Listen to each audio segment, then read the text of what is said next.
Kicking off the list at number 10. Ghost Spider. Coming from Earth 11638, aka the perfect world. Okay. This Peter Parker has a much brighter beginning, meaning Uncle Ben never actually passed away and gave the whole great responsibility speech. Instead, he encourages Peter to become a stronger Spider-Man, which sounds good on paper. It sounds like the ideal world. But does he recommend protein shakes and proper exercise and nutrition? No. See, Uncle Ben pushes Peter to abduct Spider-Man from other worlds and then absorb their life force via this portal that Parker Technologies created. So he's a bit of a dick, this Uncle Ben. He's not really the nicest guy. Maybe he's fine, I don't know. This whole system seems a little bit whack. Now eventually Earth 616 Spider-Man shows up. They both hear about each other. It's interesting because Uncle Ben poisons our Peter and then he wakes up confused and they fight it out and our Peter Parker comes out on top, luckily, with the perfect amazing spider getting his soul sucked into that machine. Now the perfect Spider-Man spirit was then trapped in the underworld like hell, and then from here it only gets more strange. Well, rather it gets more Banner. See, Banner was the current Sorcerer Supreme at this time, so he ended up freeing Peter in his astral form, but then Peter absorbed all those spirits of the damned while he was down there, so when he came back up, this perfect spider was now Ghost Spider. Number 9, Old Man Spider. Ezekiel Sims from Earth 4, aka Old Man Spider, took over the web-slinging spot after Peter Parker lost his life to Morlun. Now, Ezekiel first appeared in Edge of Spider-Verse issue 5. He was actually recruited by Spider UK, who I'll talk about a little bit later, to go against Morlun and the Inheritors. Now, Ezekiel rescued Ben Reilly and Kane from the Inheritors, which is awesome, and then a bunch of other spider beings were then recruited, but Deimos tracked them down and snapped this Spider-Man's neck. He caught him off guard. Brutal. And in his last words, he revealed his true self and told Peter to protect Silk, aka the Bride. All that matters. What a beautiful last sentence. We love impactful last words here at Top 10 Nerd. It's the best. Number 8.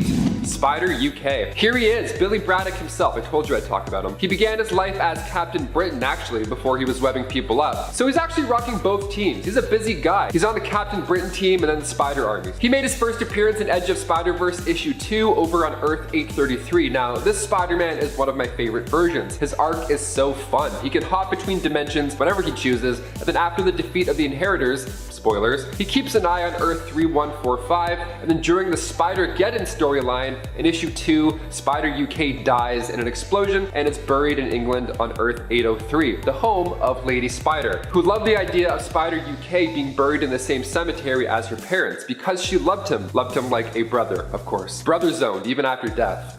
He's down there like, really? Okay. That's a good one. Number 7, Spider-Man. Literally, this gets a little gross. Now imagine if Spider-Man had more spider than man when he was bit. That's what happened to Patton Parnell when he first entered comics in Edge of Spider-Verse issue 4. See, Patton lived a pretty dark life. He lived with an abusive Uncle Ted. He would perform horrible experiments on animals, and he spied on his neighbor Sarah Jane. So it's not a healthy system that he's got going on here in any way, really. One day, Sarah Jane and Patton went to Alcorp Industries in hopes of freeing all these test animals, but that's when Patton saw this red radioactive spider. He was like, I want to touch it. And then he did, got bit, and then got kicked out. Now, overnight, he didn't get jacked. His vision didn't get better. He wasn't webbing up Dr. Peppers and lamps. When he got his abilities, he started eating everything. He ate a mouse, and then he ate a cat, and then when Uncle Ted walked in, he was like, what's up? Now, this version is, of course, extremely powerful, but he's also extremely dark. We love the balance. We love balance. Number 6, Spider Cyborg. Coming from Earth 2818, this version is a dark future Spider-Man. I mean, look at him, of course, there's some sort of future-ness going on here. He made his first debut in Superior Spider-Man issue 33. Now, it's Peter Parker if he got cybernetic additions. It's badass. That's basically all it is. His one eye can zoom in, go all tactical. The claws can certainly leave a mark. And one of the most remarkable features,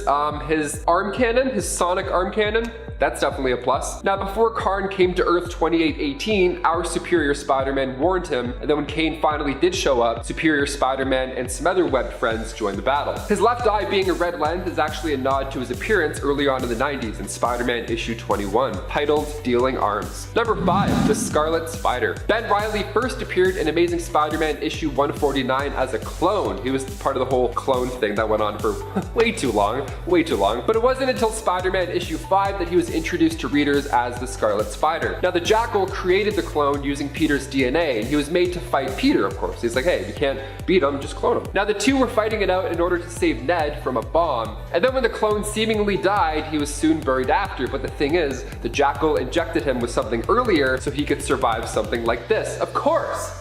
So for the next 5 years, he thought of himself as the useless clone that came back to life, then gave himself the name Ben Reilly. So depressed. Perhaps one of the better elements to come from the Clone Saga was Ben Reilly. One of the few things. Number 4, Spider-Man 2099. Ah yes, the not so near future. 2099 Spider-Man, aka Miguel O'Hara, is the current web slinger over there, and his outfit is one of the more memorable ones. His DNA was biologically mixed with a spider's DNA, so it's a little bit different than our spider bite scenario that we have. Now he worked at Alchemex and was pressured by the company to test genetic coding, and after Mr. Sims didn't make one of those test runs, just went horrible, Miguel was then poisoned by Tyler Stone with a fatal drug named Rapture, so Miguel ended up relying on the drug so much that he couldn't quit his job. How brutal is that? It's like every McDonald's employee. It's like, hey, you want free nuggets? Sign in tomorrow. You're not going anywhere. So Miguel ended up relying on the drug so much that he tried to genetically fix himself and fix his body. Now, of course, this had a brighter turnout than expected, but Miguel inherited Spider-Man abilities plus telepathy. Must be nice. Number 3, the Spider. Earth 15 Spider-Man, simply referred to as the Spider, comes into comics during the Exile storyline issue 12. Now he was another Cletus Cassidy pretty much. I mean, he was a red-haired psycho who had no problem taking out innocent people, so when the Spider symbiote came along on this Earth, it merged with evil Peter, who was sentenced to not 1, not 2, but 67 life sentences from a jury. Okay, so he's bad. He was a big part of the Weapon X team, and he had Deadpool's sense of humor too, which made him just that much more evil. Now in Exiles issue 44, he was finally stopped by Firestar when she hit him with a mega blast. He was later buried in the prison cemetery, so even after death, you're still doing that time. Number 2, Miles Morales. Of course we gotta talk about him. He made his first appearance in Ultimate Fallout issue 4 just a couple months right before the death of Peter Parker. Now this is a crazy time because Norman Osborn was just arrested and revealed as the Green Goblin, and while Miles was visiting his Uncle Aaron, an enhanced spider crawled out of Aaron's bag, bit Miles, and Bob's your uncle. You know the rest. Now he got these amazing Spider-Man abilities, but he could also camouflage himself almost fully invisible. Plus Venom Blasts will help get the job done, that's for sure. The new PlayStation Spider-Man game is way more fun with these added abilities. Makes it way better, so I had to put them on this list and talk about them. Especially if we're talking about abilities. Hold L1 and just punch someone's chest through the wall, you're like, yeah, this is great. And finally, number 1, Cosmic Spider-Man, aka Captain Universe. This Spider-Man is one of, if not the most powerful alternate version of the web slinger. Cosmic Spider-Man went toe-to-toe with Rune King Thor and came out on top. So if you're not sold now, just get out of here. Actually, don't get out of here. Watch the rest of this video. Don't even say that. Never mind. Cosmic Spider-Man is from Earth 13. He retains the powers of the Enigma Force, and he first appears in Amazing Spider-Man Volume 3, Issue 9. Cosmic Spider-Man can't leave his universe or else he would lose the Enigma Force. That's why the resistance of spider heroes were based in Central Park of Earth 13. They're like, hey, no sweat, we'll come to you, no problem. We don't mind the commute.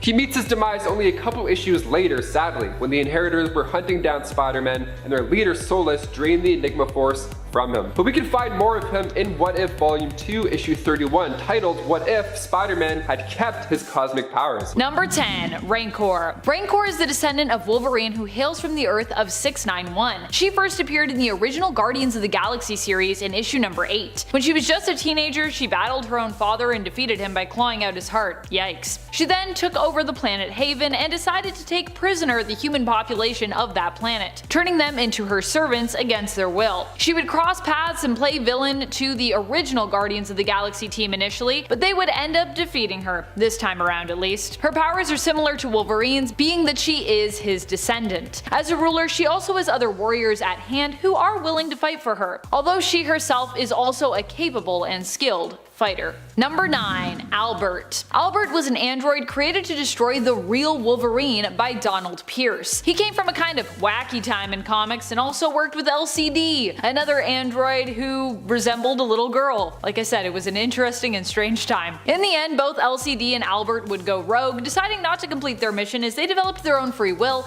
and thought and decided they didn't want to die. In killing Wolverine, they likely would have been forced to self-destruct, which they just were not into. Albert note, the android has powers very similar to Wolverine, though he doesn't self-heal. But hey, he's an android, so he can be rebuilt or patched up in most cases if he's harmed. He also has the fighting prowess to almost match Wolverine of 616. Almost. And also possesses a genius level intellect. Supposedly. Number 8. Wolverine Earth 811. The Wolverine of Earth 811 is interesting, as it has been implied that his powers, while similar to the version of Wolverine from Earth 616, could have actually just been a result of human evolution, with him potentially being a descendant of a small group of ancestors known as the Moon Clan, who hid when the Celestials first arrived at Earth, avoiding any of their genetic experimentation. Despite these potential origins, Wolverine was still considered a mutant when the Sentinels took over, as he hails from the reality of Earth 811. And of course, Earth 811 is the reality of the Days of Future Past. He was the Wolverine to help Magneto rescue Scarlet Witch, but unfortunately she died during that attempt, and Magneto ended up paralyzed from the waist down. Wolverine would go on to join the Resistance and become a leader among them, so he not only brings with him his own abilities, but influence over the resistant forces located on his Earth in his reality.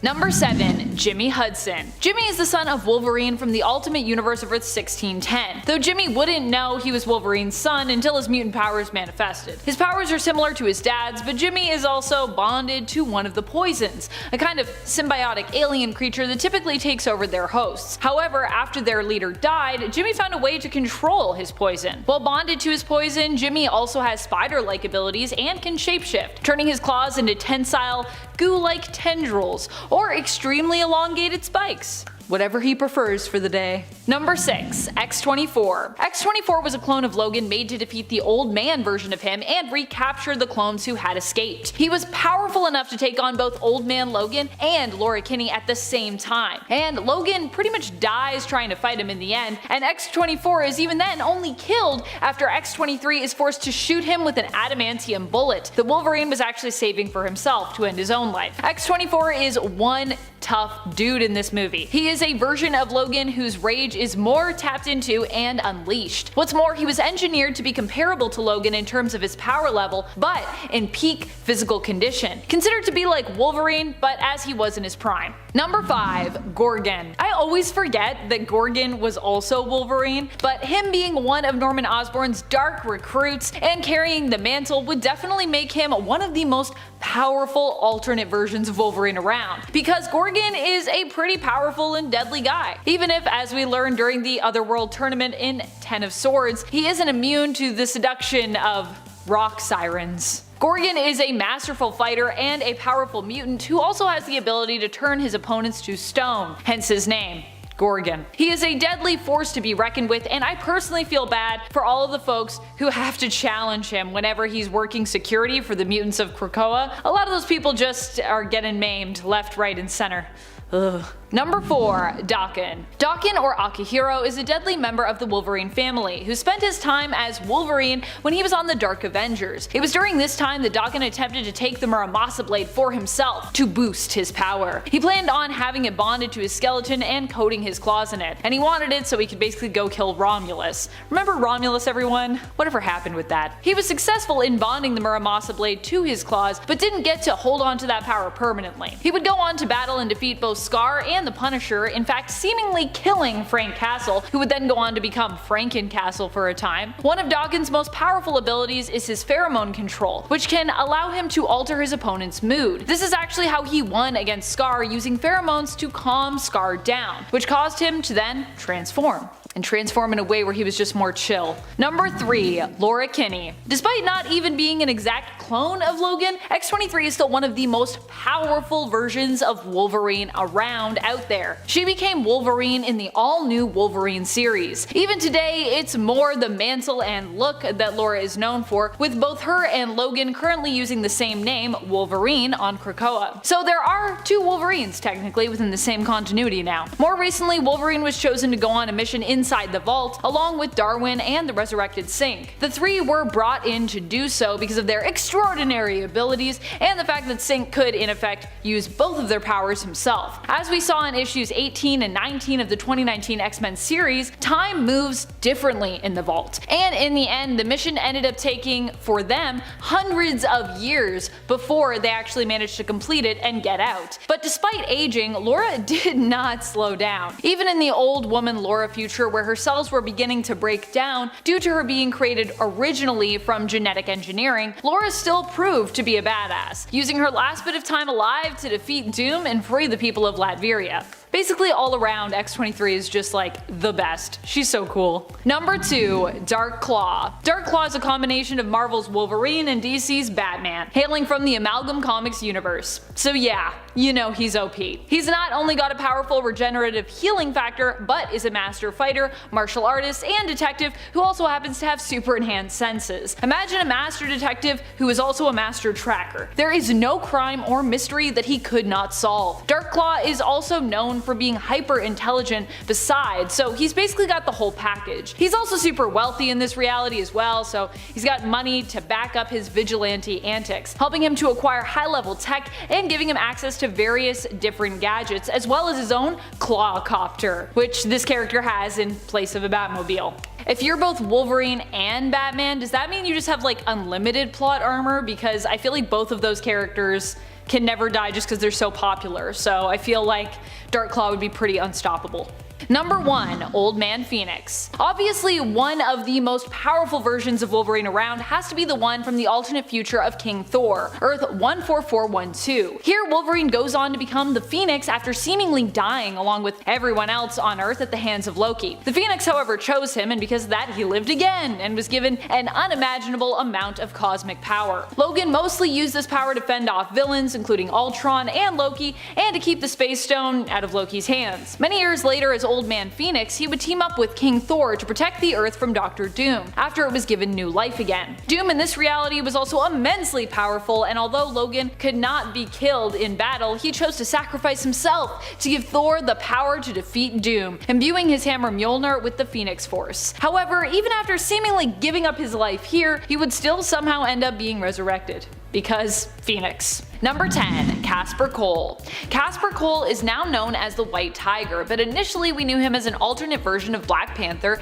in the 616 reality. Casper Cole was created by Christopher Priest and Dan Fraga, and first appeared in the 1998 series of Black Panther in issue 50. Kevin Casper Cole was a police officer who was itching to get a promotion and decided to start wearing a Black Panther suit he'd come across while working the beat in hopes that it would give him the edge that he needed to win said promotion. Instead, it only helped to bring him into the direct line of fire by his crooked lieutenant, Sal, who aimed to have him killed. Fortunately, the suit protected Casper and saved his life. He was fired from the force but would continue to operate as the vigilante Black Panther in NYC, working to take down his crooked lieutenant. Casper would be given a synthetic version of the heart-shaped herb, which grants him his superpowered Black Panther-like abilities, and he also possesses, of course, all his training and skills learned from his job as an officer. Number 9. Earth 11080 Shuri. This alternate version of Shuri also becomes known as Black Panther. She first appears in Marvel Universe vs. the Punisher issue number 1 and hails from the alternate reality where a viral outbreak turns the world's inhabitants into feral, mindless cannibals. Sort of mindless. Kind of like zombies, but not zombies, because we already have an alternate Earth for that in Marvel, Earth Z, or Earth Z if you will. Although Shuri's fate remains unknown in this reality, what we do know is that while she was around, the feats that she seemingly accomplished trying to protect the uninfected and scientists searching for a cure were pretty impressive. It's unconfirmed that the Punisher kills Shuri, though it is left slightly implied in issue number 4. You get like a flashback and he's like looking at her while she's killing Bartrock, and it's like, he might be coming for her next, I don't know. Number 8. Ultimate Black Panther. Ultimate Black Panther kind of got a weird story in comparison to the main continuity version, but this was a world where we were trying to push the envelope and try new things. So I guess this is what happened. And they definitely did that with T'Challa. Well, T'Challa is a king who is known for both his strength and his wisdom, often using his words and speeches to help his people, and currently the Avengers diplomatically in the main continuity. In the reality of Earth 1610, T'Challa instead lost the ability to speak when he fought a panther in order to prove himself, and ended up having his vocal cords badly damaged and pretty much ripped out. His father made a deal with Weapon X in the US to fix his son after he was severely injured in that panther fight. They fixed him up up and also gave him new abilities, including an improved healing factor and adamantium claws, but he would not regain his ability to speak. He would also receive training from Captain America. However, T'Challa would also kind of become a prisoner in the US when Fury claimed that because they had fixed him, they got to keep him and basically use him as their hero. I don't think that's how that works, but I guess if Nick Fury is saying he can do it, it's gonna happen, so yeah. Do not mess with Ultimate Universe Nick Fury. Number 7. T'Chaka. T'Chaka is the father of T'Challa and was Black Panther before him. While he might not be quite as much of a genius as his son T'Challa or his daughter Shuri, T'Chaka still has a brilliant mind when it comes to tactics, diplomacy, and leadership. Like the Black Panthers who would come after and who came before him, T'Chaka had also ingested the heart-shaped herb, which granted him his superpowered abilities, including super strength and super speed. T'Chaka was also in peak physical condition and was an extremely experienced and skilled martial artist. Number 6. T'Chaka 2. Or T'Chaka II. This version of Black Panther comes to us from The Exiles Volume 2 out of 2009. He made his first appearance in issue number 1 of that series. T'Chaka II was named after his grandfather and is the all-powerful son of Storm and Black Panther from the alternate Earth of 1119. We haven't seen too much of him in the comics, but it's safe to assume he has the powers of Black Panther despite him going by the alias of just Panther. And he's likely an all-around formidable fighter and leader, being the son of two very powerful heroes. He also packs a mean Wakandan nerve pinch. Gotta love that. T'Chaka II was created by Jeff Parker and Salvador Espin. Number 5. Queen Shuri. Shuri would go on to become the Queen and the Black Panther after T'Challa slipped into a coma in the main reality of Earth 616. Shuri has always wanted to become a fierce warrior ever since she was a child, and she is prepared to take on that role. Not only did she prove to be a great warrior, but she was a strong leader who refused to lay down arms in the war against Atlantis, just as her brother had before her. Shuri not only has the power of the heart-shaped herb, but her soul would travel to the Djalia, and there she would receive extra training, and when she returned to her body, have extra abilities and powers as a result. So not only does Shuri have all the skills she developed herself growing up, but she also now can turn into a bird or birds, possesses a rock form, and can travel to the Djalia plane and even reanimate the dead. So pretty powerful. Number 4. Ngozi. Ngozi comes to us from the alternate reality where after getting in the midst of a superpowered fight, she ends up becoming imbued with the powers of Venom and of Black Panther. She was originally a Nigerian track star who was left unable to walk after a severe bus accident. When Venom was fleeing from Rhino and then went on to kill Black Panther, the symbiote ended up finding her and bonding to Ngozi. Brave Ngozi was able to convince the symbiote to help her in defeating Rhino, and the Dora Milaje were so impressed by this show of strength and bravery that she was appointed as the new Black Panther. Number 3. MCU T'Challa. T'Challa in the cinematic universe was an extremely skilled warrior, but also should be well known for his perseverance in the face of insurmountable odds and his sense of honor. These are the main things that I think made him so strong and made him stand out as a ruler. But also, that impact suit though. The suit of course was a gift from Shuri in the MCU, so in a way it also just goes to show how strong the whole Black Panther family unit is there. While they don't touch on it as much in the MCU, it's also believed that T'Challa still has the genius level intellect that he is well known for in the comics, and that he is a master strategist and tactician, which would make sense considering he's likely been trained since birth for his role as ruler and as Black Panther. Number 2. Ghost Panther. This alternate version of Black Panther comes to us from the Warp World reality. As with all the creations on Warp World, he is a combination of two souls, two characters, Ghost Rider and Black Panther. Warp World was created when Gamora used the power of the Infinity Stones to fold the universe in half, merging together everything within it, so we got these sweet combination characters. I love it. T'Challa here possesses the powers of both of these heroes. He was a Wakandan prince who was exiled for his arrogance, and ended up becoming a motorcycle stuntman, taking up the show name Johnny Blaze. When an accident left him close to death, he was made an offer by by Zarathos, great power in exchange for becoming her servant. T'Challa refused, but would later accept Zarathos' offer under different circumstances after learning his father had been murdered. Number 1. Killmonger. While T'Challa is an amazing ruler, has a brilliant mind, and is an impressive, unstoppable fighting force, Eric Killmonger from the comics has received a lot of power-ups over the last few years that would probably put him above MCU T'Challa, I would say. Eric has ingested the heart-shaped herb and lived to tell the tale despite not being of the Royal Panther tribe bloodline and basically being put into a coma because of that. He's also gone to outer space, ruled the intergalactic empire of Wakanda as Emperor Killmonger, been resurrected, and been given even more strength, and also is bonded with a symbiote of Clintar. He is the definition of an overpowered villain. Number 10. Christopher Welland, or Kid Spawn as I like to call him. I don't know if that's like an actual term that we've ever used, but yeah. Christopher is one of the lost souls who is kept within Spawn's heart. He acts as an ally to Spawn and later goes on to kill the serial killer Billy Kincaid. His story is that he ended up dying but was preserved by the Man of Miracles, who promises while appearing as the Green Lady that he will save Chris and one day return him to his mother. Save.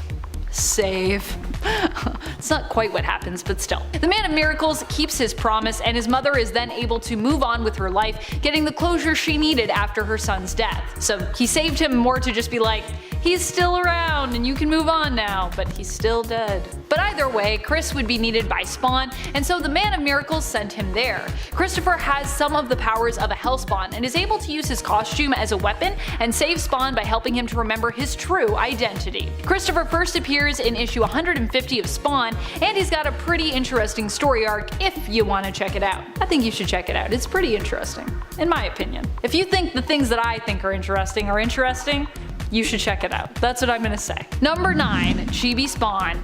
Chibi Spawn appears in the comic Spawn Kills Everyone, a story featuring the chibi version of Spawn attending what appears to be San Diego Comic-Con. They refer to Hall H, so yeah, to discuss a new Spawn movie being released. He is super confident that his movie will blow every other superhero movie or TV show out of the water, but when he comes up against patrons and cosplayers attending the con who don't seem to acknowledge his greatness, he kills them in cold blood, echoing a scene out of Deadpool. He even makes a comment about his victims being dead in a pool of blood. Get it? Dead pool? Deadpool. Dead and pool are also very largely printed.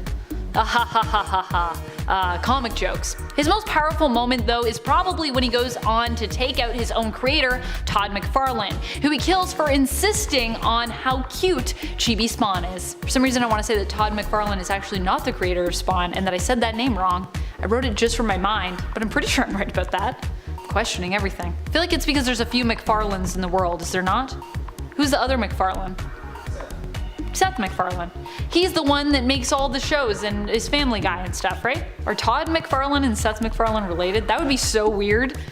I don't think that's a thing. Number 8. Hellspawn. Hellspawn comes to us from a spin-off series and is technically Al Simmons, but I'm almost certain features a version outside of the main continuity. I'm pretty sure this is outside of the main continuity. Hellspawn was a series written by Brian Michael Bendis and Steve Niles, with art by Ashley Wood and Ben Templesmith. It offered a much darker look at the world of Al Simmons and the enemies and victims he would be involved with. Pretty surprising, really. I mean, how much darker can Spawn get, you might ask? It's already a pretty grim and often disturbing world and series in terms of the various events and villains depicted, and just how metal it looks. Like, it looks really metal. Can we all agree? I think we all agree on that. Well, you need to check out these alternate adventures for the character to really find out just how much darker it is. Even the artwork should give you an idea of how much darker this take from the early 2000s was. I mean, just look at this art. It's literally dark. It's very dark. We're talking Marvel's Runes levels of dark, friends. Number 7. Medieval Spawn. Medieval Spawn was Sir John of York in life, a medieval knight. He made his first appearance in the Spawn universe in issue number 9 of Spawn. Medieval Spawn would go on to team up with another badass in a Witchblade crossover in 1996. Oh yeah, Spawn and Witchblade, two awesome badass characters. Medieval Spawn would team up with the medieval Witchblade, if you will, Katarina Godliff. How fitting. He helped fight alongside Katarina during the invasion of the elven world of Fairy. Both he and Witchblade banded together to defend the realm and fight off the invasion. Image also released another team-up later on titled Medieval Spawn and Witchblade, though this version is quite different, with Medieval Spawn being known by the name of Leith in life, or Lythe, who became ensorcelled and betrayed his king, and the Witchblade being a young girl named Starling, who finds the artifact and, who it's implied, comes from a long line of witches herself. Medieval Spawn only ranks so low because the original version from the 90s at least happened to walk into a trap laid by Hellspawn hunter Angela, while he was still getting used to his role as a Hellspawn. Don't worry though, Medieval Spawn still lives on despite being slain, as he's since been resurrected. Which I feel like happens a lot in Spawn, people getting resurrected. Number 6. War Spawn. Captain Thomas Coram was an English soldier and has ties to Al Simmons' family later down the line, but before any of that transpired, he also fought in the First World War. War Spawn made his first appearance in issue 179 of Spawn. We'd later learn that he had a secret love affair with an African American woman, which was considered taboo at that time in history. They had to hide their love, but his paramour Selma ended up leaving after having their child Michael. She basically couldn't deal with the fact that they had to keep their love a secret, and she was like, "Tell me you love me or I'm gone." So she left. Michael would eventually grow up to become a soldier and ended up serving in the First World War under his father's command. Unable to stop Michael from joining the army, Thomas promised Selma that he would keep their son safe. It was after Michael died that Thomas made a deal with Male Bolgia to become a Hellspawn in exchange for his son's life. Michael's family line would eventually lead to Wanda, Al Simmons' widowed wife, who was therefore Thomas's descendant. Haha, the connection! Number 5. Gunslinger. Gunslinger is one of the most popular of the alternate Hellspawns to exist. He made a deal in exchange for getting revenge for his murdered family back in the day. Gunslinger Spawn is Jeremy Winston, who before he married his wife was a preacher. For the most part, he was a peaceful sort referred to by the nickname of Old Job. But after the death of his family, he made a deal with the fallen angel Mammon and became Male Bolgia's servant. He got revenge for their deaths, but also killed every single person in the town except for one, which Mammon had forbid him from harming. Gunslinger Spawn made his first appearance in issue 119 of Spawn. Number 4. Lord Covenant. Before the Spawn of the medieval ages, there was the Dark Ages Spawn, and if you thought medieval Spawn was dark, wait till you meet this guy. He went by the names Black Knight, Dark Knight, or Lord Covenant, because his name is Covenant. You get it. He was originally a well-respected ruler named Ian Covenant, who went to go fight in a holy war seeking redemption for having an affair with his sister's most lovely handmaiden. I don't know why I added that qualifier, most lovely, but she was lovely, so I just call it like I see it, I guess. However, during his time away, he would die and end up making a deal with Male Bolgia that he didn't fully understand and later became reincarnated as a Hellspawn. This version of Spawn first appeared in Spawn: The Dark Ages, issue number 1. Number 3. All New She-Spawn. While Nyx was the first one to take up the mantle as She-Spawn, Jessica Priest wears the moniker now, and she looks good while doing it. Jessica Priest wears the moniker and the looks of it now, and boy does she wear it well. Jessica Priest is one of the world's greatest assassins who would end up being recruited by Jason Wynn, and in a twist, be the actual person responsible for killing Al Simmons. Aha! At least, we think so. That whole part of Al Simmons' backstory has kinda gone all over the place, truth be told. Retcons galore over there. Jessica, when she was just 5 years old, ended up admitting to burning her house down with her parents inside, and was found roasting marshmallows on the fire when the police came to get her. Yeah, that's the kind of level of crazy assassin she is. She believes it's her responsibility to take out all the jerks in the world, which is why anytime she's been released from prison, it usually results in her killing a bunch of people. There are, after all, a lot of jerks out there in the world. Recently in the comics, Jessica resurrected Nyx after finding her dead, and in so doing, also somehow became the new She-Spawn. Number 2. Cogliostro. If we're talking about willpower and smarts, Cog has to be one of the most powerful versions of Spawn around. Cog was a Hellspawn who refused to give up his life to Male Bolgia once his powers were drained. To avoid this, he always held on to one last sliver of his power, and refused to use it until he could find a way to free himself. Cog became the mentor of Al Simmons when he first returned to the world as another Hellspawn. Long ago, Cog was known by the name Cain, and has had many other famous names throughout the years, including Faustus and Merlin. Cog is the same Cain, by the way, from biblical lore, the first killer who slew his brother Abel. His greatest ambition in life was to rule Hell, which which was what he also did when he betrayed Spawn in issue 120, seizing the crown of hell for himself. Number 1. Omega Spawn, or Lord Omega. This is an alternate version of Al Simmons himself, one much darker and much more powerful than the original, at least at a glance. Omega Spawn was a version of Al Simmons who was given unlimited necro power and reign over hell by both Malebolgia and Satan, and he is from another alternate reality, if you will. Recently, he is mentioned in Spawn's universe in issue number 1, where it seems he has some plans for all the Spawns running around in the universe. And if you're wondering how he got here, he was sort of dead but then brought back to life, so he's back again, and he was also brought over to the main continuity. So yeah, that all happened if you were out for a while. That's what happened while you were out. In Spawn's universe issue number 1, he has those who serve him set out to capture and confine these other alternate Spawns, well, including original Spawn, who's not really an alternate. And as for the alternates, it's Cog and Gunslinger, who are up and being imprisoned. Fortunately, Spawn and the Gunslinger get away, but time will only tell what Omega Spawn is planning and what he wanted the other Spawns for. Number 10. Thor of the Thunders. Thor of the Thunders is also known as the man named Donnel, an old man who hails from the reality of Earth 311, the world often referred to as 1602, which was created by Neil Gaiman and Andy Kubert. Thor of the Thunders was the godlike form that Donnel took upon slamming his artifact, a wooden stick, to the ground. The Doom of this reality attempted to steal this magical artifact but was unable to do so, as he dismissed the stick, which Donnel then used to transform into his Thor form. Thor of this reality is believed to be the god of storms, thunder, lightning, and agriculture. His very existence is considered very controversial considering the time period and the power and beliefs belonging to the Catholic Church. Number 9. Thunderstrike. Eric Masterson might not be around in the comics anymore, but when he was around, he was pretty powerful. He became merged with Thor Odinson for a time and at one point replaced him as Thor as well. Eric was considered worthy enough to wield Mjolnir, but is also known for his own specific weapon, which also inspires his superhero name of Thunderstrike, based on the Thunderstrike mace. Eric died before he could even fully comprehend all the power that the mace offered. One of the most powerful abilities it granted, though, in my opinion, was that of teleportation, allowing Eric to open up portals to anywhere he chose, even allowing him to travel to other dimensions, or possibly alternate realities. Trans-dimensional travel capabilities are always super OP to me, especially when they come from a time period where they weren't as clearly defined, meaning that they could basically be as limitless as the story required.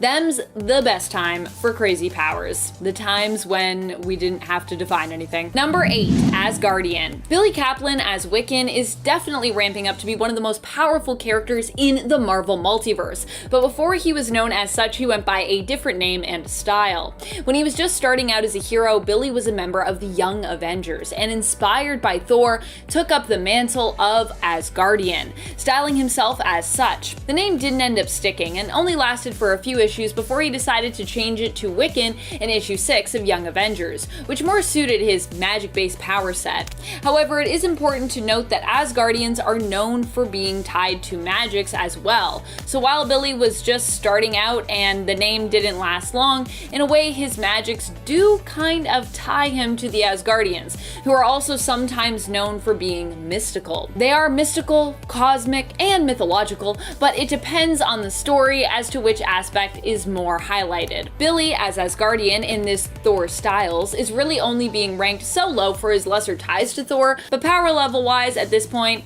he's pretty off the charts. Number 7. Groot Thor. Groot Thor is one of my favorite alternates. He appeared as one of the members of the Thor Corps on Battleworld. Other than the reality of Battleworld, we don't really know exactly where he comes from. He could even perhaps be a combination of two alternate characters for all we know. Anything is possible on the patchwork world of God Emperor Doom's Battleworld. Groot Thor, however, possesses the combined powers of both Thor and Groot, presumably from Earth 616, which would make him pretty crazy powerful, as both of those heroes are capable of great feats. So combine their abilities and you get one strong and capable character. Groot Thor ended up joining up with Jane Foster, who is also Thor, in the rebellion against God Emperor Doom, whom the Thor Corps originally worked for. Instead of only saying "I am Groot," he instead only speaks the phrase "I am Thor," which makes me laugh. It's great. I love Groot. He's one of my favorites. Number 6. Rune Thor.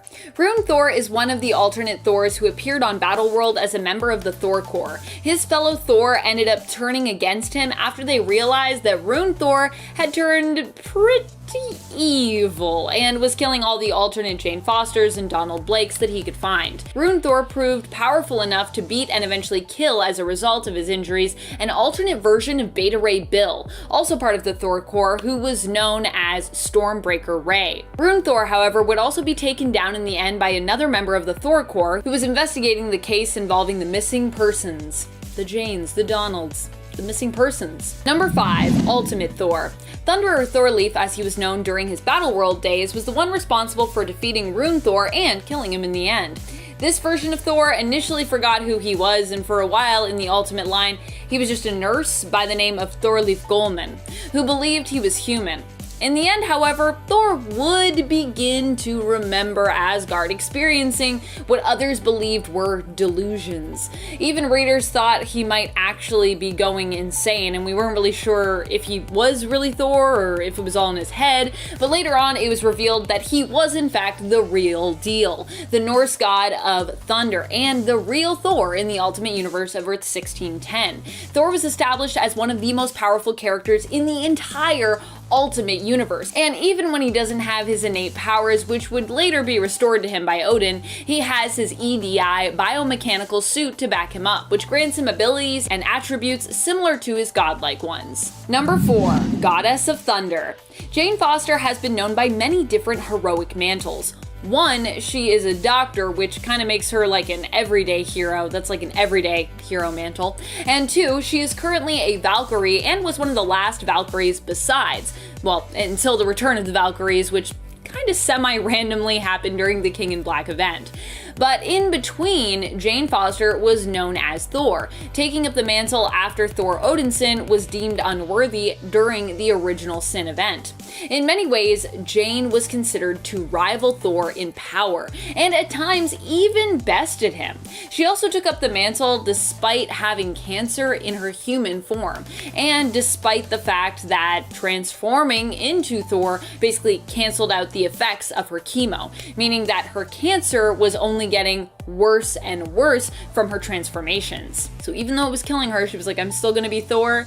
And man, you gotta respect Jane for that. That's pretty crazy. Number 3, MCU Thor. The Thor of the Marvel Cinematic Universe became so powerful that he didn't even need to have a hammer to use his power. This is a Thor who realized the power was inside him all along in Ragnarok, and despite becoming bro Thor in Avengers Endgame due to, well, his depression surrounding losing Asgard and then being unable to defeat Thanos, still was immensely powerful throughout that film. In fact, the Russo brothers confirmed in a post on Reddit that Bro Thor was no weaker than he was previous to this state, and he remained super powerful, but he was just going through some stuff at that time. In Avengers Infinity War, Thor was able to restart the Forge at Nidavellir with the help of Rocket, doing the unthinkable and holding the iris that focuses the neutron star within the Forge open himself, which meant he himself was hit with the star's powerful energy. Thor held the iris open long enough to ensure the top of Stormbreaker at least was forged, which when you think about it and you talk about it, it's kind of weird. But when it happened in the movie, you were like, oh, that's nice. Number 2, Beta Ray Bill. Beta Ray Bill deserves a lot of respect for just how powerful he is. So powerful, in fact, that even Odin was forced to recognize him after he bested Thor in combat. This happened back when Thor, being separated from his hammer, turned him back into Donald Blake. Remember those days? While he was separated from Mjolnir, Bill managed to get his hands on Blake's cane and summon Mjolnir's power for himself, being deemed worthy to wield it. This prompted Thor and Beta Ray Bill to battle over who should possess Mjolnir, and Beta Ray Bill was actually the victor of that fight. However, despite winning, and despite the fact that the fight was to the death, he decided to actually spare Thor's life. Odin decided to acknowledge his power, seeing how great of a warrior he was, and made him his own Asgardian weapon to wield moving forward, known as Stormbringer. Also, Scuttlebutt. I just like saying the name of that chip. Scuttlebutt. It's a good name. Number 1, King Thor.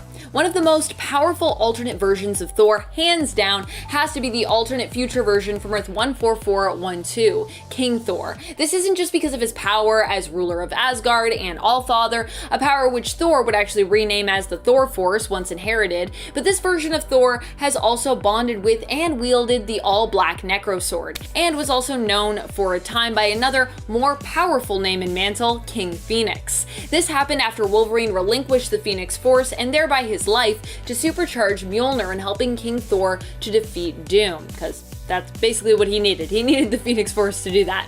Never fear though, after Doom was defeated, the Phoenix Force managed to later resurrect Logan because that's how the Phoenix Force do.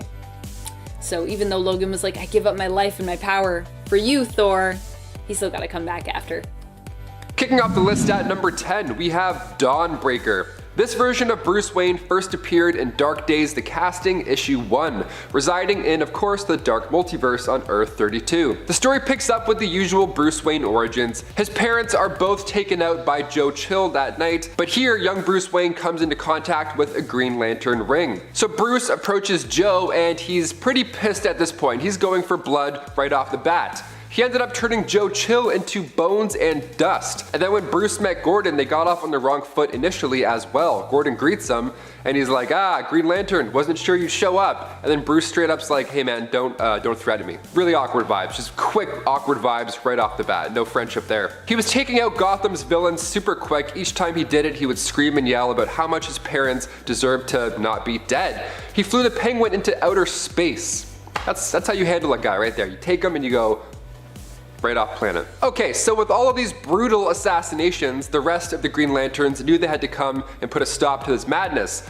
Only it wasn't that easy. Bruce destroyed all of them. He actually the entire Guardians of the Universe. Beware his power, Dawnbreaker's might. Number 9, Speeding Bullets Batman. There's a name. This Elseworld storyline showed us what would happen if Kal-El's ship did not crash land in Smallville, but rather it landed in Gotham. So when the inevitable did happen and his parents were attacked and killed that night, Bruce Wayne, real named Kal-El, used his alien powers and unwillingly killed the robbers. His powers just came out in the form of heat vision. Toast. They didn't make it at all. No chance. And after this point, Bruce Wayne wasn't the same. He was ruthless. He had the powers of a god and so much anger, guilt, and pain inside. He had no idea what to do with this. So he would just repeat over and over, the bullets, the bullets, the bullets. Like he was in bad shape mentally. He hid from the world in his mansion of solitude, and he couldn't even look at photos of anything related to death as it was super triggering. And then one night, a group of robbers tried to invade said house, but again, heat vision wins this round. Didn't make it. A little older and a little wiser, Kal-El decided that now is time to use his powers to get the job done. Help out, you know, be a role model. He took up the identity of the Batman, but still, just because he rocked the cape doesn't mean he was doing all the right things. For example, when Lois Lane was kicked out of Lex Luthor's limo later on, she was about to be attacked by thugs, but Batman came in and burned their flesh while splintering their bones. Or you could fly them to jail. Or vaporize their eyes. That works too. You can vaporize their eyes. That's sure, that gets the job done. Number 8, Darkclaw. Veering out of the Dark Multiverse for a hot minute, we have to talk about Darkclaw. Coming from the Amalgam Universe, where DC and Marvel combined powers, literally, we get a Wolverine-Batman mix. He first appeared in Legends of the Darkclaw issue 1 back in 1996, and his origin story is a hot mess. At just age 5, Logan Wayne witnessed the death of his parents. The usual stuff, but then he was sent to live with his uncle in Alberta, Canada. Better bring a jacket. It's cold. His uncle too bit the bullet after poachers ambushed him. So Logan Wayne enlisted in the Royal Canadian Air Force when he was of age, and shortly after was submitted into the Weapon X program. So much amalgam fun. There Logan got the adamantium treatment, but the Weapon X program was terminated because it was deemed a failure. Why, you ask? Logan Wayne still retained his conscience. So where to go next but to travel the world? Logan studied abroad. He studied a variety of crime-fighting skills in his time. He studied criminology, forensics, martial arts, gymnastics, you name it. This guy learned all 127 major styles of combat. And yes, Thumb Wars is included. You never know. You never know. That mixed with Wolverine's abilities, I mean, you're screwed. Good game. Number 7, 1800s Batman. Batman Gotham by Gaslight. A Tale of the Batman, written by Brian Augustin and brought to life by Mike Mignola. Here comes the tale from the Victorian era where Batman is hunting down Jack the Ripper. So it's 1889, and while these attacks are happening over and over, the general public is starting to whisper through the winds and talk amongst themselves in the shadows that maybe, just maybe, it's Batman who is committing these crimes because, well, he's dressed like that. Pretty fair assumption. We love some Victorian drama. Let's get spooky. So we get historic killers here, we get old-timey gangs, Bruce gets framed. It's an entirely new version of Batman, but it's an older take on the Caped Crusader. To see Batman purely rely on his detective skills more than anything makes for a really enjoyable story. I mean, there's no crazy gadgets or cool Batmobile that flicks him up a building. He's just like, I got it, I'm a detective, let's do this. Steampunk Batman for the win. It got the feature film treatment in 2018 with Sam Liu directing, so if you're looking for an old-timey superhero animated flick with Jack the Ripper, there you go. Just made your day. What do you know? Number 6, Thomas Wayne. Coming from the Flashpoint storyline released back in 2011, written by Jeff Johns and Andy Kubert, Thomas Wayne, Bruce's father, was actually the one to become Batman in this timeline. Now in this universe, Bruce Wayne was the one who got shot that fateful night and he bit the bullet. The world of Flashpoint is this altered reality where Barry accidentally ends up in, where Batman is older and much more violent, and not so much as a detective like Bruce. See, what happened was, in this alternate reality, Bruce's mother, Martha, is so traumatized that she becomes the Joker.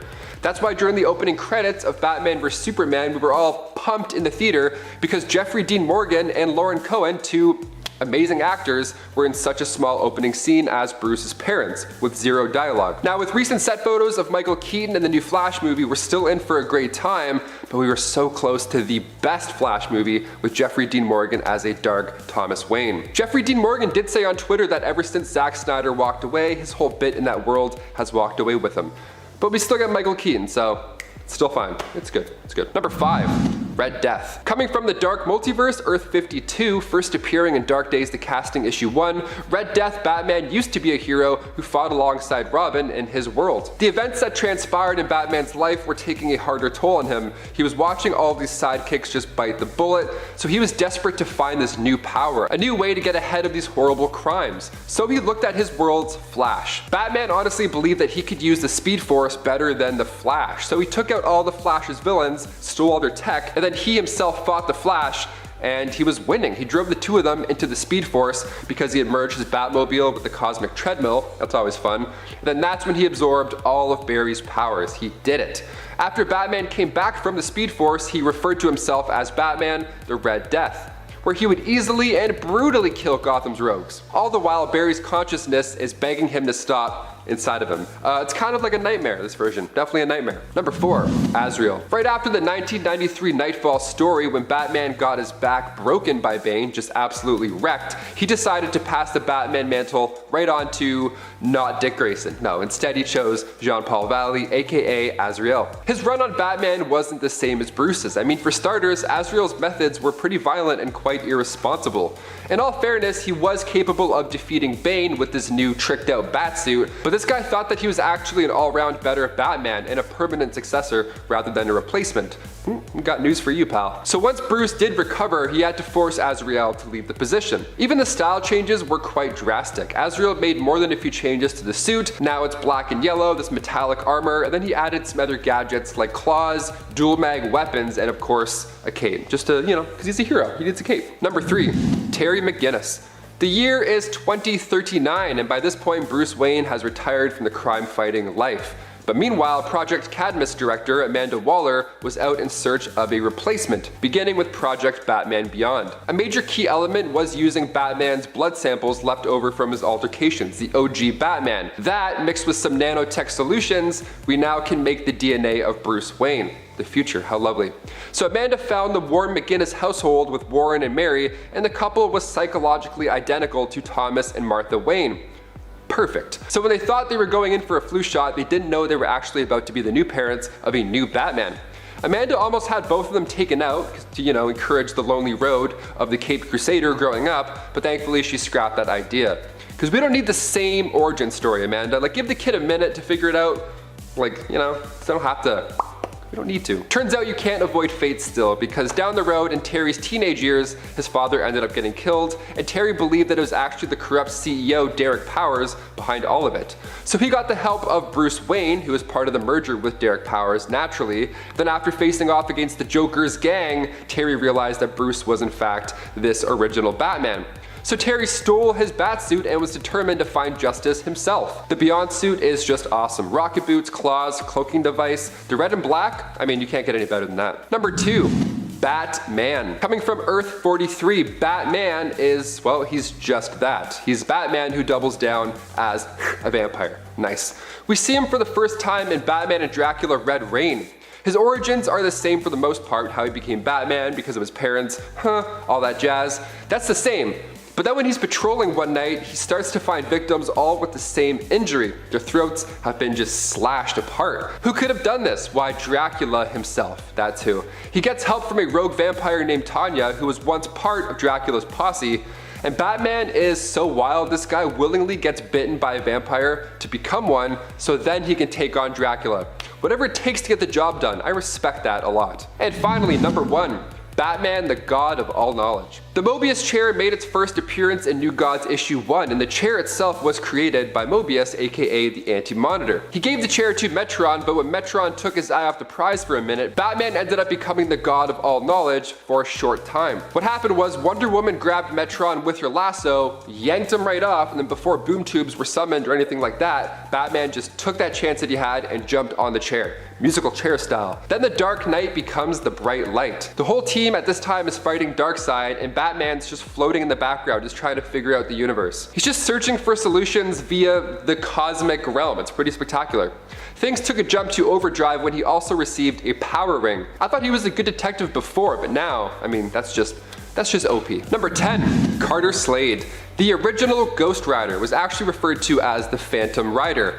Carter Slade made his first comic book appearance in Ghost Rider 1 way back in 1967. Born in Ohio in the mid-19th century, Carter had aspirations to become a teacher, so he rode from Ohio to Montana. But during this commute, he was shot by guys dressed up as Native Americans. They were a bunch of white dudes, all of them canceled, immediately canceled. Comics are very dated now, so things like this happen and you're like, okay, let's just see where the story goes. A doctor named Flaming Star took Carter after that point and prayed, he chanted, he did everything he could to save his life. Now the secret ingredient was glowing dust from a shooting star that he had had from earlier and a special cape that he prepared. He saw the shooting star and knew that somebody important was going to come along. Okay, fair.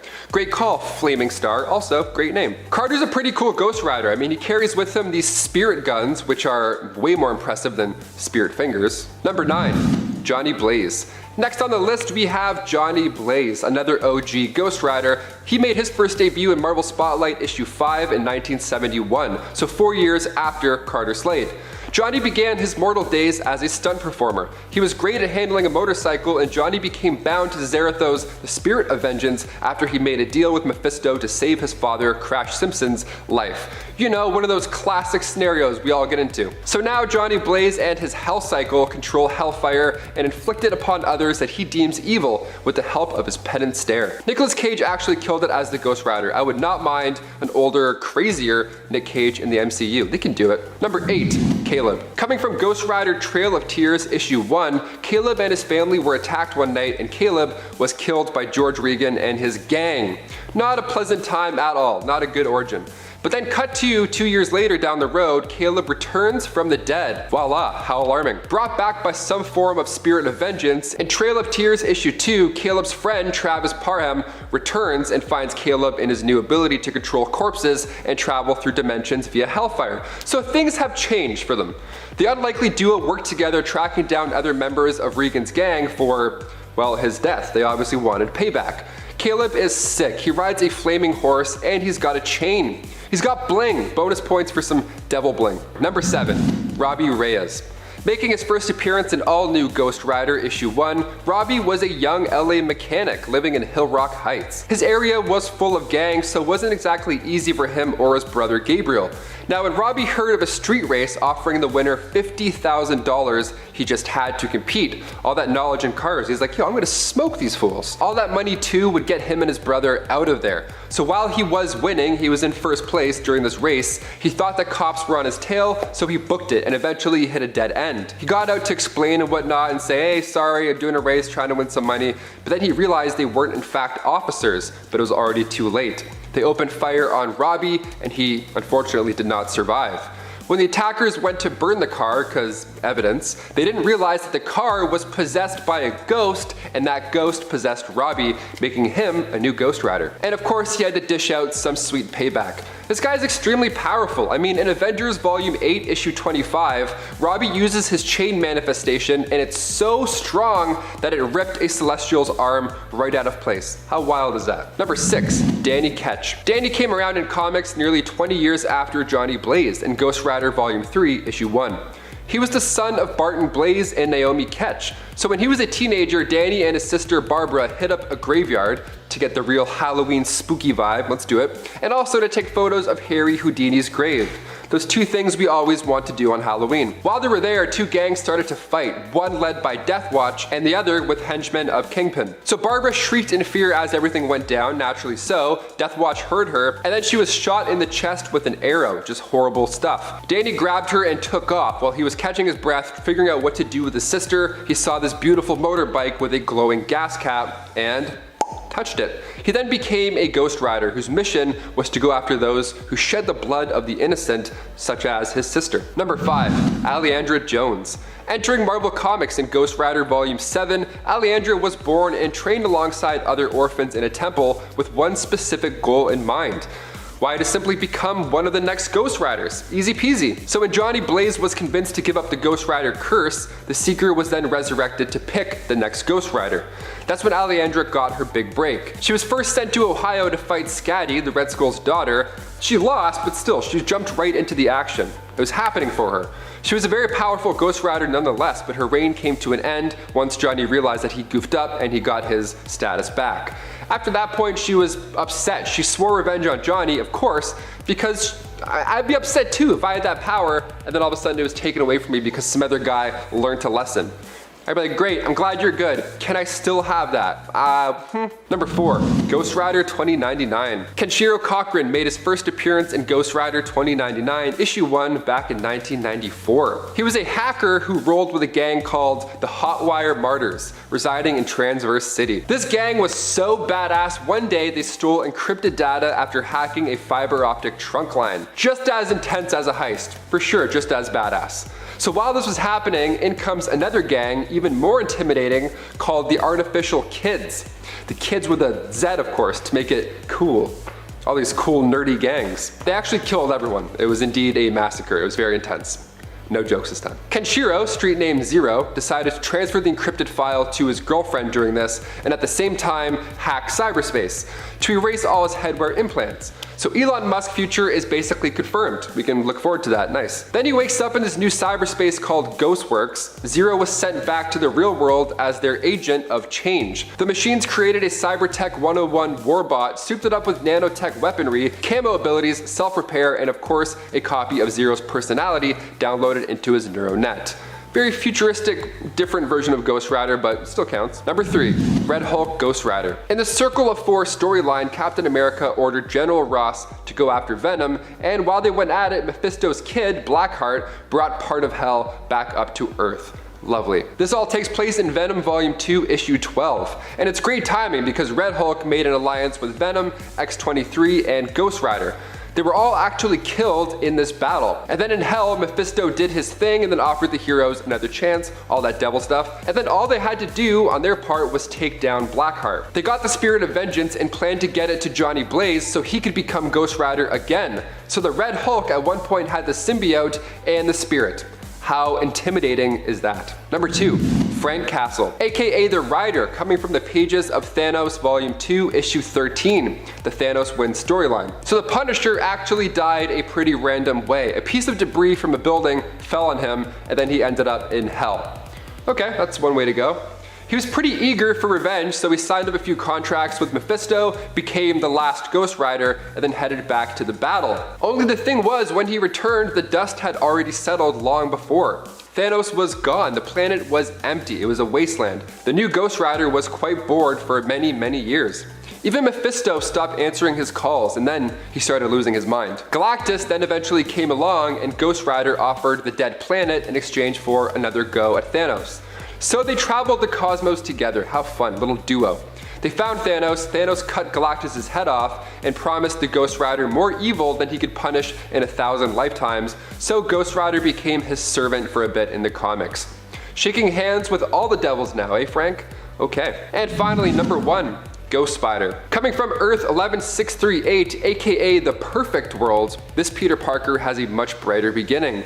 Meaning Uncle Ben actually never passed away and gave the whole great responsibility speech. Instead, he just continues to encourage Peter to become a stronger Spider-Man as he gets older. A little pressure, okay, how does that affect this Peter Parker long-term though? Where's the butterfly effect difference in this universe with Uncle Ben being alive? Well, Uncle Ben pushes Peter to abduct Spider-Man from other worlds and absorb their life force via this portal that Parker Technologies proudly created. Now eventually our Earth 616 Spider-Man shows up, they fight it out, our Earth 616 Peter Parker comes out on top with the amazing Spider getting his soul sucked into the machine. The perfect Spider-Man spirit was then trapped in the underworld, and then from here it only gets more strange. Literally, Banner at this time was the current Sorcerer Supreme. So he freed that Peter in his astral form, but Peter absorbed all these spirits of the damned while he was down there. So when he came back, he was now Ghost Spider. What a series of horrible but also cool events. Kicking off the list at number 10, The Nail. Created by Alan Davis, this version of Superman is Amish. Hot start, that's right. After he survived the destruction of Krypton, baby Kal-El was then sent to Earth in order to survive. The origin story for Superman gets a little strange when Martha and John Kent got a flat tire before departing for Smallville that day, hence the name The Nail. Now we're putting it together, there we go. So the Lovebirds end up staying in for the night. Martha says she's in the mood just to stay home, and John agrees.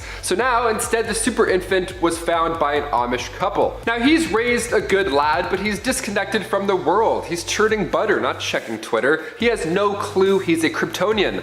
So in turn, we get to see a Justice League with no Superman, and the world is a hot mess. Lex salvaged Kal-El's spaceship after he landed, so he used that tech to create an evil version of Jimmy Olsen. But when Super Jimmy is fighting the Justice League, the fight moves to Amish Kal-El's backyard, and that's when he discovers his true powers. He always had a feeling he was superpowered, he just didn't really know. So he bids farewell to his Amish folks, and then he unleashes the power of a god.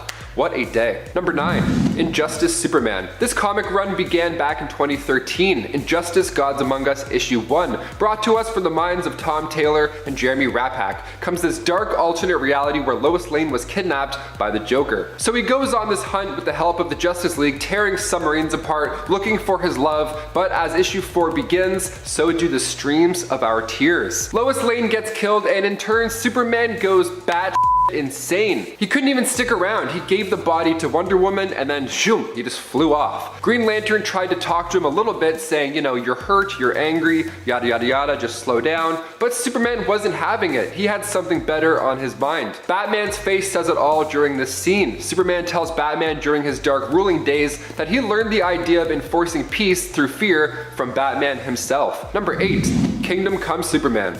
Shifting over to an alternate reality with an older Justice League, this Superman isn't as ruthless, but take that with a grain of salt. Kal-El of Earth 22 made his first punch into DC Comics with Kingdom Come issue 1. Now this is a version where Lois Lane still did perish, only before her untimely demise she made Superman promise to her that he would not kill the Joker in retaliation, so a little bit different this time.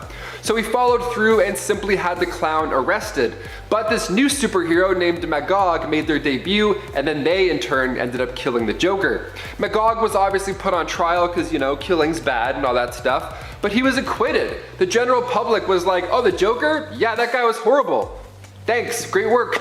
I can take the bus without having a panic attack now. Lovely, sounds wonderful, keep it up. Superman had to then rethink a lot after this. I mean, the public is now okay with killing villains. What does this world even come to? He's been letting these guys live, and in turn they've broken free over and over again, and then continued killing innocents over and over again. So he then just disappears to the Fortress of Solitude for a bit, observing without intervening.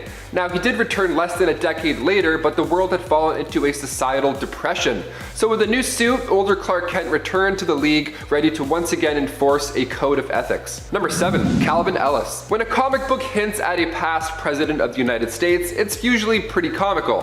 For example, in Harley Quinn and Her Gang of Harleys issue 5, we meet Harley Sin, and her father looks and acts a little bit like Donald Trump. It's a ride. Now, Calvin Ellis, on the other hand, was written by Grant Morrison to be based off Barack Obama and Muhammad Ali. So a much better person and role model, I'd say, just right off the bat. Earth 23 Superman President Ellis made his first appearance in DC Comics with Final Crisis issue 7. Kal-El was raised by the Ellis family, teaching him to always stand up for himself no matter what, and to fight for what he believes in no matter what bullies stand in your way. Little more optimistic and useful than the Amish family, I'd say, just a tad. Can I churn butter? Or can I like save people? No? Just churning butter? Alright, great. Number 6, Ultraman. Coming from Earth 3, originally Earth 2 in the comics, Ultraman is the evil version of Superman. Always fun, even if it's dark. Appropriately named Clark Luthor, he gets more power the more kryptonite he's exposed to. So if you see him dipping some crystals and licking them, you know, you gotta hit the deck. And the design is pretty much the same, only instead of a hopeful S on his chest, Ultraman rocks a U. The angrier Ultraman gets, the stronger he also gets. So usually a play on opposites are fun in comics. This one's just borderline terrifying. Number 5, Red Sun Superman. Superman Red Sun was released in 2003 from the mind of Mark Miller, part of the Elseworlds imprint. And we ask, what if Superman had been raised in the Soviet Union? I just watched Black Widow, we saw like a Russian Captain America, great stuff. Now we're talking about Russian Superman. That's why we're here, folks, let's do it. The ship lands on a Ukrainian collective farm instead of Texas, and this idea had been floating around in Miller's mind since he was a 6-year-old. Back when he read Superman issue 300, it showed the USA and the USSR rushing to claim the fallen Super Sun when he landed in neutral waters. Now, Mark Miller always wondered what it would be like if the other guys ended up getting to him first, an idea that subsequently earned Miller an Eisner Award nomination in 2004 for Best Limited Series, so you must check it out. Number 4, Superman Parallax. In Superman Volume 4, Issue 29, written by Keith Champagne, we see Superman on the search for missing children from Metropolis, but when Superman follows a lead, he's greeted from fear himself at an abandoned hospital. Parallax and Superman fight it out, but realizing he has no other choice, Superman offers himself up to the Dark Force. The only being that can save Earth at this point after is Sinestro, a powerful alternate, perhaps one of the scariest. You be the judge. Number 3, Lara Lane Kent Supergirl. This next version of Supes looks a lot like the version that we're going to get in the new Flash movie, so I had to throw her in there to get the gears spinning a bit. She's the daughter of Superman and Lois Lane. She appeared for the first time in Injustice Gods Among Us Year 3 storyline. Now, in Zack Snyder's Justice League, we learn that Lois Lane is indeed pregnant, and the following sequels would have shown us a world without Lois. So perhaps this Flash film will show us this bright alternate world where Batman has killed the Joker and Supergirl grows up with both of her parents' guidance. She looks pretty badass too. Now, these are just set photos, but the similarities are wild. To see for yourself, check out Injustice Year 3, starting with issue 6 or 7. I think she comes in around there. Number 2, Superboy Prime. This version of Superman has more powers and less weaknesses. I'm talking immunity to kryptonite and magic. He first appeared in DC Comics Presents issue 87, where Kal-El landed on Earth and was discovered by Jerry and Naomi Kent while they were on a hike in the New England seacoast town. They named him Clark, although Clark Kent was the name of a popular comic book hero, Superman. So yeah, he already existed on this Earth Prime. Now, Clark grew up and later attended a costume beach party, which I gotta say, tights plus sand, really? It's not the best idea, I don't know. They went to get a glimpse of Halley's Comet by the beach. It sounds great. Clark even dressed up like Superboy, although he was being teased. And then all of a sudden a tidal wave hits, a portal opens, and the Superman pops out from another dimension. Now at the same time, Clark's powers manifested and he quickly learned what to do with them in the moment. Superboy followed that Superman back into the portal to his reality. Unbeknownst to him though, he would never come back. That is until he decides to later punch reality apart. Number 1, Superman Prime. Superman of the 853rd century. He's literally a living extension of the sun at this point in time, so we gotta finish with him. He left Earth way back in the late 21st century once everybody he cared about passed away. Okay, he's like, oh, she's dead? Peace. What about the millions of others you could help? I don't know. Just other people. Meet other people. Go on Hinge. I don't know. He traveled beyond space and time after that, literally reaching heaven and hell, and he made his first appearance in DC 1 Million issue 4. So after soaking up the sun for 15,000 years straight, Superman obtained new abilities. He's more powerful than the gravitational pull of a collapsing star, and is many times faster than the speed of light. He's so powerful that he has some energy to spare. One of those new abilities is to share his power with others. A small amount, but still, that's far beyond any other metahuman at that point ever. You thought Superman was godlike before. This guy can literally smell you across the universe. And that's not even a joke. It's called superhuman olfaction. It's a real thing. He can smell trouble across black holes. Number 10, 1602 Spider-Man. In part 1 of this list, we mentioned Spider-Man 2099, so for part 2, we had to wind it back a little bit. Peter Parquois, fancy name, first appeared in Marvel 1602 issue 1, but it wasn't until a couple years later in New World issue 4 where he was introduced as the Spider. Peter Parquois didn't have any powers per se, but he still got the job done for Fury. Sorry, Royal Spy Master Nicholas Fury, that is. Now, I love this version of Pete quite a bit because there's these odd looking spiders that you're expecting that are going to bite him, and then he's going to turn into the webhead, but it just doesn't happen. It gets so close, and then he's like, I'm a normal guy. It's great, it teases you, so fun. So this Spider-Man is, yes, of course, a little bit weaker than our 616 webhead, but I'll give him bonus points because of the ruffles. And also, no goggles either. This dude's eyes must be so dry. Number 9, Spider-Man Noir. Bumping the clocks ahead to the year 1933, the Great Depression doesn't seem like an appropriate time to do backflips and webbing people up, but the 2008 4-part miniseries finds one of the coolest versions of Peter Parker for sure. Nicolas Cage voiced this version of Spidey in Sony's Spider-Verse film, and I gotta say, they kind of nailed it. His origins are more or less the same. Norman Osborn is a shady mayor this time around, and the way Spider-Man fights crime is so extra, I gotta admit. When I read Noir, I always read Spider-Man's voice in the same voice as like Jackie Earle Haley's Rorschach. I don't know, it's so fitting and smoky, it's definitely a vibe, that's for sure. And before we continue on with this list, if you want to go ahead and give us a thumbs up, that would be extremely helpful for our channel. You're the best, thank you so much for your support. Let's get right back to this list, shall we? Number 8, Arachnite. Coming at you live from Warp World, one of the most out there versions of Peter Parker hit the page in Infinity Wars issue 3. Moon Knight and Spider-Man are gearing up. They're making a game plan to take down Gamora, and Spider-Man says, just punch whoever I punch in a second. Awesome, great deal. Now that turns out to be a lot harder than imagined when the both of them merge together. Alongside Arachnite, we got to meet Ghost Panther, Soldier Supreme, Iron Hammer, and more. Now Peter's mind was also separated into 4 different personalities like Moon Knight, each desiring dominance of his body. So there's Science Pete, the Knight, of course, the friendly neighborhood Arachnid, and for when it comes to signing those checks, CEO Peter. A combination of darts and webs ought to get the job done as well. Number 7, Spider Kid. Making his first appearance in Spider-Force issue 1, Earth 218 Peter's childhood is actually a little darker, believe it or not. Both of his parents passed away in a car crash tragically, and Uncle Ben was much more different after that. He was a mean old man. He was abusive to Peter, so much so that Peter actually scrapped the family name. He started going by Charlie Parker. Charlie was a troubled kid naturally. It wasn't his fault at all, but he had to spend 2 years at the Administration for Child Services and then 2 more years at Horizon Juvenile Detention Center. Now his powers didn't arrive until he was 13 after that, and then he had to bust dealers just to get by. Charlie was recruited into the Superior Spider Army by Ashley Barton, who would call Charlie Grandpa, because of the resemblance of her grandfather Pete from her reality. I love Grandpa Pete's style. The exposed arms, gotta admit, pretty badass. Number 6, spiders, man. And now on to something a little more, I don't know, disgusting, perhaps? Spider-Man of Earth 11580 is actually Spider's man. He's made of 1,000 spiders that work together, hive mind status. So So gross. See, before the incident, Peter and Gwen were visiting Horizon Labs, and instead of one spider coming down, taking a bite of Peter, he actually fell into a pit of radioactive spiders where they consumed him. But he didn't go. See, his consciousness was actually spread out within all of these thousands of spiders.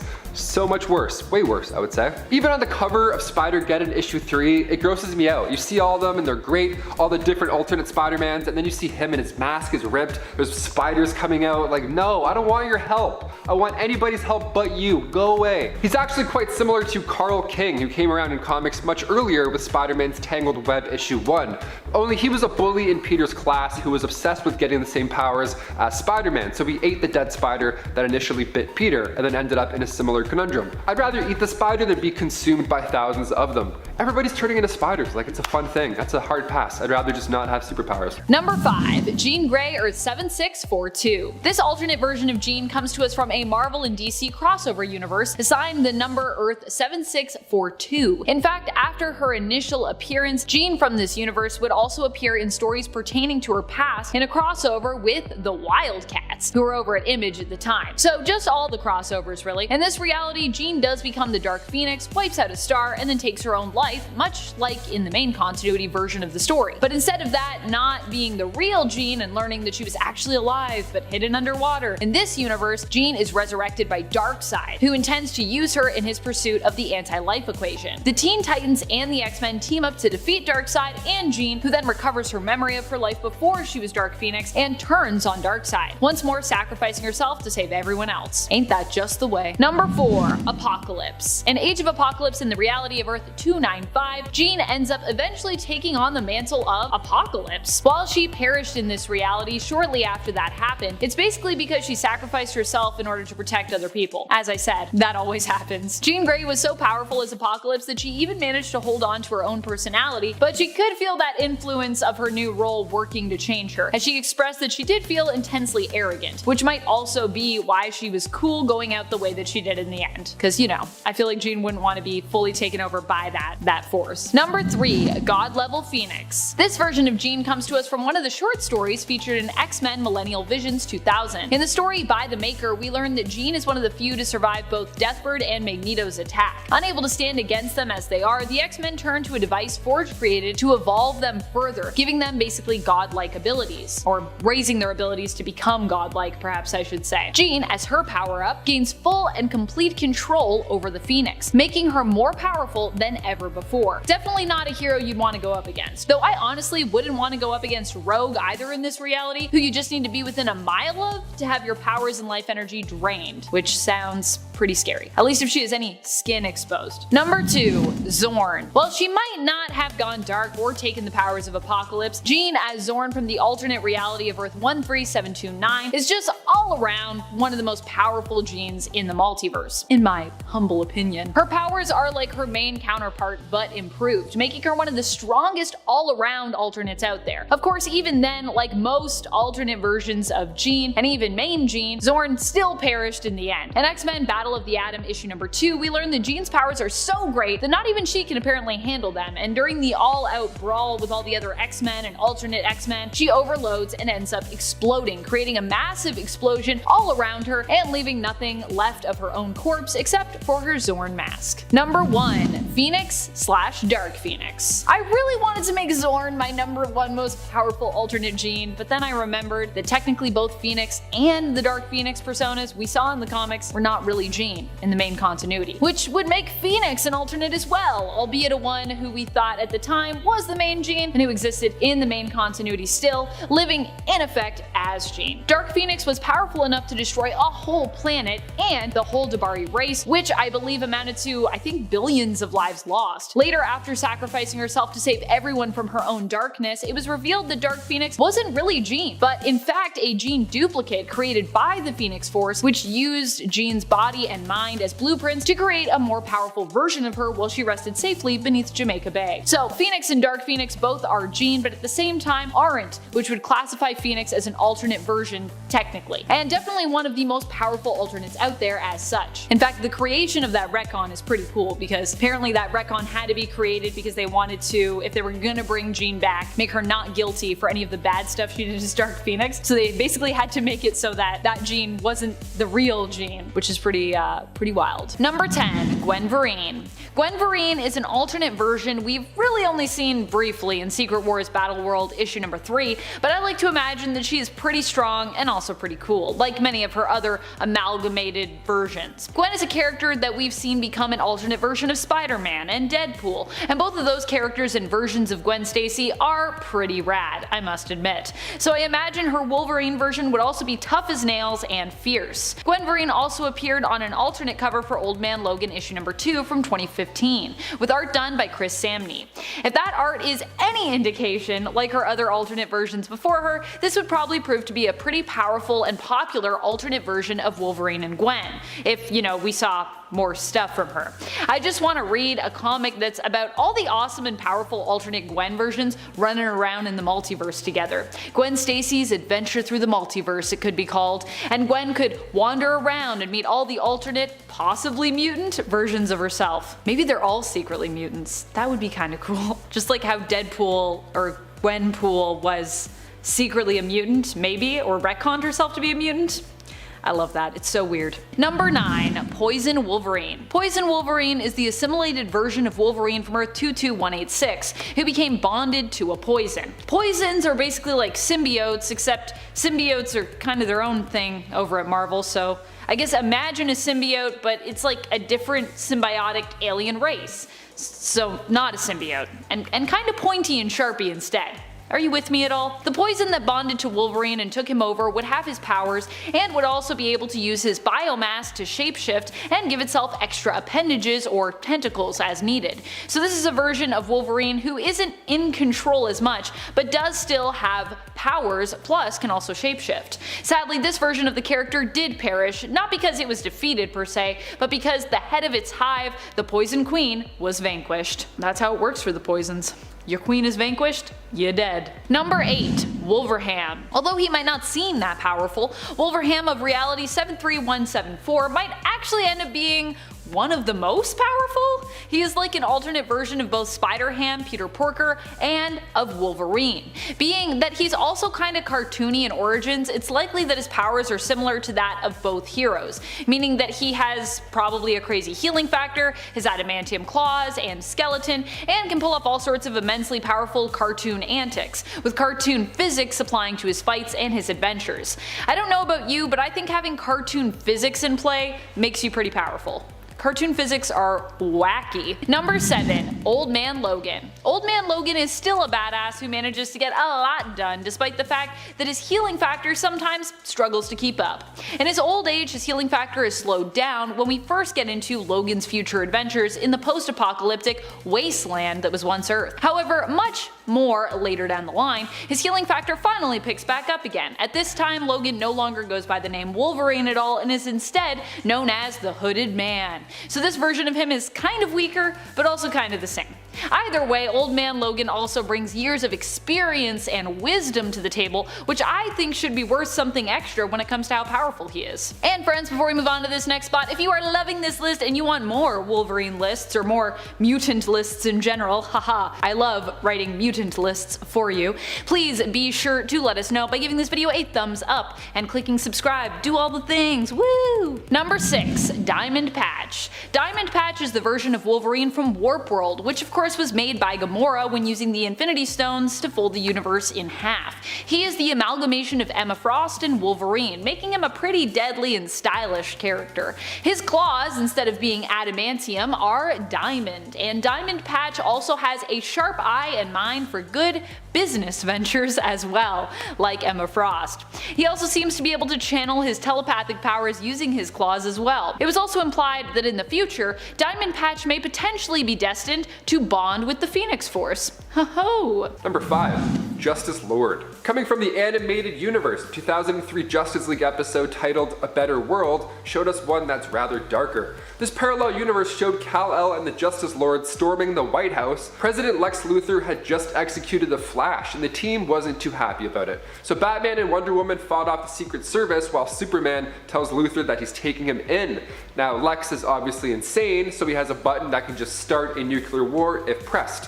One of those easy buttons, just, a nightmare. Now he's threatening Superman, saying that he needs to use deadly force if he wants to save the people, so Superman does. His eyes glow red, and when Batman and Wonder Woman come back in, it's too late. They can smell his corpse. It's really gross. Superman, though, he was all smiles. This was just the start. Now it cuts to a couple years after this point, and the Justice Lords were ruling the Earth. And of course, freedom was not included. Number 4. Composite Superman. Joseph Meach made his first appearance in World's Finest issue 142. He was a diver struggling to get by, so he put on this sidewalk diving show. You know, those sidewalk diving shows we always come across. He jumped from a high building into this water tank, but the water, unbeknownst to him, was actually leaking out. So when he went to jump, he almost landed in a practically empty tank, but Superman thankfully saved his life. Now on top of that, Superman even gave this guy a job. He employed him as a custodian at the Superman Museum. So Joseph was pretty bitter after this point. He had his own misfortunes, plus he's now shining Superman's cape all day. I get it, but when a lightning bolt hit the statue of the Legion of Superheroes, Joseph got all of their power somehow. So he used this new shape-shifting power look to look both like Batman and Superman, going by the composite Superman. So Meach would plan these situations for Batman and Superman to show up and save the day, but they were rigged to make these heroes look stupid. His powers were impressive, but not permanent. He reverted back to human form one day with no recollection of what he had done. Number 3. Cyborg Superman. Hank Henshaw made his first appearance in Adventures of Superman issue 465. He was a scientist, astronaut, and team leader of the Excalibur crew. He was joined on this LexCorp space mission by his wife and 2 others. A lot of Fantastic Four vibes going on here, that's for sure. In fact, after the cosmic rays got to the crew, the powers were actually quite similar. Terry, Hank's wife, was essentially the Invisible Woman, whereas Hank, his face started to melt off. It actually ended horribly for everybody but Terry. Now Superman saved her, the others it was too late, but in Adventures of Superman issue 468, it was revealed that Hank lived through iCloud. Yeah, basically he transferred all of his consciousness to LexCorp's mainframe, and then he took over NASA's equipment, and then he beamed his mind into the birthing matrix, the pod that carried Superman from Krypton. So now he was able to travel the cosmos and learn about other local life forms and their history. And he eventually came to the conclusion that Superman was evil and needed to be stopped. So he recruited Mongol and planned his revenge, but after Superman died battling Doomsday, Hank claimed to be the Superman reborn. Not a bad plan. So far he's killing it. Number 2. Super Doom. Coming from Earth 45, this Superman was also a project gone wrong. He first appeared in Action Comics Volume 2, Issue 9, when Jimmy Olsen created a machine that could turn thoughts into reality. So the gang decided to make a robot Superman. What could go wrong? I wonder. They ended up selling this device to Overcorp, which made it into a Superman the Last Night of Tomorrow, aka the monstrous Super Doom. Now Overcorp used him to take over the planet, obviously, but that still wasn't enough. Super Doom entered the bleed space and searched the multiverse for his creators, destroying planets and other versions of Superman, like Optiman of Earth 36 and Superman of Earth 42, but eventually it came to Earth 23 and had to go against their Superman, Calvin Harris, aka the Superman President. And if you want to know more about the President Superman, check out part 1 of this list after you're done, if you haven't done so already. And finally, number 1. Darkseid Superman. In Superman Darkseid issue 1, released back in the late 90s, we see an alternate life for Kal-El when Metron intercepts his escape pod and gives the Kryptonian to Darkseid instead. There you go, enjoy. Now it doesn't take long for Superman to then become the champion of Apocalypse. His name was instantly heard across the planet. This guy wore dark armor, he was way more brutal when it came to combat, and when he led the battle against New Genesis, he destroyed the home of the New Gods. And as the planet died, the High Father told him the truth about his origins and his true prophecy, so he was then sent to Earth, where he almost drowned because he was wearing all that badass armor, but luckily he was saved by a woman named Lane. Brutal origin story, but we got where we needed to be eventually. Number 10. The Batman from Red Son. While we will be focusing on Batman here from Earth 30, the reality of Superman Red Son, it should be noted that there are more, and that really the symbol of Batman is what is so powerful here. However, it all started with one man who we aren't even given the true name of. We simply know him as Batman. It was his mission to take down the man responsible for his parents' murder, Pyotr Roslov. In his attempt to get to Roslov, however, he ended up being pitted against the Soviet hero Superman, aka the Red Son. Batman almost succeeded in defeating Superman here, but Wonder Woman unexpectedly became free of her bonds, turning the tides of the fight in Superman's favor. In the end, Batman decided to take his own life rather than be captured, blowing himself up but confessing to Superman beforehand the truth about the corrupt Roslov, and in so doing achieved his mission. While the original Batman died, others would later take his place in the fight for justice, inspired by the stories of his heroism. Number 9. Owlman. Owlman isn't a direct alternate version of Bruce Wayne, as he's the older brother of Bruce on Earth 3, Thomas Wayne Jr., the elder son of Martha and Thomas Wayne. However, he is the equal counterpart to main continuity Bruce, considering his place on the crime syndicate as their Batman, and so for that, we're going to include him here. When Thomas was younger, he orchestrated the death of his own parents as he believed they were squandering and mismanaging his inheritance, the family wealth. He even tried to get his younger brother Bruce, whom he loved dearly, to join him, but Bruce actually ended up getting cold feet, and Thomas as such was forced to kill him. As Owlman, Thomas is much more dangerous as he does not have the same moral code as main continuity Batman, but is at the same level when it comes to his intellect, training, and skills. And his plans. He's pretty good at plans too. And friends, before we move on to this next spot, if you are loving this list and you want more powerful alternate versions of Batman, be sure to let us know by giving this video a thumbs up. 2 bat thumbs up. Do bats have thumbs? I don't think so. They have like little fingers on their wings. I think that's what they have. Little claws. Number 8. Richard Grayson. Dick Grayson is another alternate version of Batman who took up the cape and cowl following Batman's supposed death. Being that he's been trained and pretty much prepared to take up the mantle his whole life, being Batman's first Robin, Nightwing makes for a pretty powerful alternate Batman. Controversial opinion perhaps, but despite his following in Batman's footsteps in terms of his moral code, I would say he is still a more powerful alternate than Owlman. I know some people might say like not having morals makes you more powerful, but I digress. At one point actually, he and Owlman teamed up and almost enacted a plot to take down the crime syndicate together. Dick comes with years of training and is known for his genius intellect, forensic skills, is a master martial artist, and would go on to become a very capable spy and develop espionage skills later on when he infiltrates Spiral. During his time as Batman, following the events and apparent death of Batman in Final Crisis, Grayson would fight alongside Damian Wayne, who acted as his sidekick Robin. Number 7. Father Bruce. You might refer to him as Bat Priest based on this art, but his real name is Father Bruce, and he is the head priest of the House of Milk and Honey, a new version of the Gather House. Father Bruce makes an appearance in Milk Wars, the Young Animals imprint crossover with the DC main world and characters. He is prominently featured in part 2 of the crossover in the Mother Panic and Batman special. The thing is, Father Bruce isn't really an alternate, but he's so cool, and this story is just so bizarre and great that I thought we needed to mention him here. I actually checked this out and then I was like, man, I gotta read Mother Panic, because I believe the writer of Mother Panic is the one that writes this comic. I'm sorry, I don't remember their name off the top of my head, but you should check it out. Father Bruce is a version of Batman who has been twisted into a priest. Here, Father Bruce is in charge of a small army of Robins known as the Holy Sidekick Choir of Merciful Justice, who he teaches using his book of Bat Manners and divine wisdom.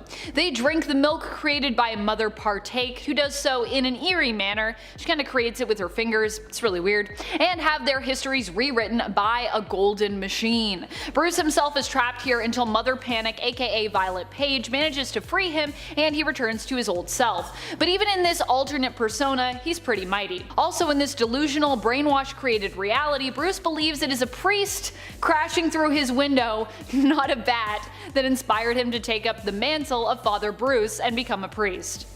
I just love that. I just love that he's like crashes through the window and he's like, who are you? And then he's like, I will become a priest, as he like drinks the milk. It's such a weird story, I like it. Number 6, Man Bat Batman. Now I know Taylor on his part 1 had Batman, aka Earth 43 turned vampire bats, but I figured why not bring you another vampiric version of the hero? Because I also just really love vampires and they're powerful. This alternate version of Batman is not actually a Bruce Wayne alternate, but instead is an alternate version of Kirk Langstrom, who we know in the main continuity as Man-Bat. Kirk Langstrom here was working on a cure for cancer, specifically lymphoma, which he himself suffered from. He did end up creating a serum that cured him, yay, but regrettably, due to its ties to bats, it also turned him into a pseudo-vampire. As a vampire created by science, Langstrom became a part of the new superhero Holy Trinity in The Gods and Monsters. He possessed superhuman strength, durability, agility, and could fly, and also held onto his genius intellect. The one downside of his vampirism was that he did require blood in order to live. Comparable but somewhat different to Marvel's Morbius, who is also known as a pseudo-vampire. Number 5, Wolverina. Wolverina is the female version of Wolverine and cousin of Wolvie or Wolverine from the alternate Earth of 89923. She works as a waitress at her father's bar, Bud Sud, but is also a skilled fighter who was called in to replace Wolverine after he went missing. Wolverina also has leadership skills and could potentially make a good team leader if needed. More than that, while her powers are somewhat unspecified when it comes to what they are or how powerful they can be considered, Wolverina also is a self-aware comic book character, meaning that she knows she is in a comic book and can often use this knowledge to take charge of her own narrative and break the fourth wall with, reaching out to her readers.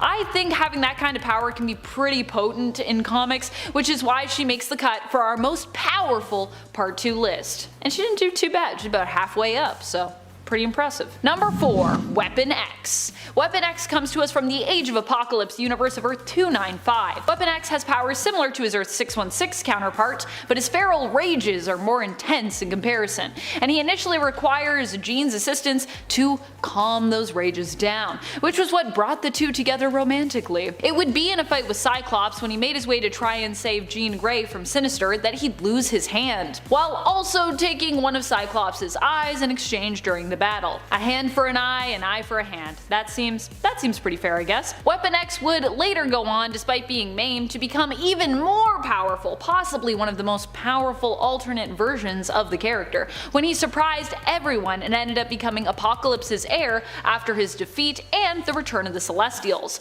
During this time, he was known as Weapon Omega, though his newfound power would only end up being temporary. Eventually, he would have this power stripped from him by Jean and return once more to being Weapon X. Also, I think I cut off this hand, but I think it's actually this hand I think that he loses. I'm trying to remember the art.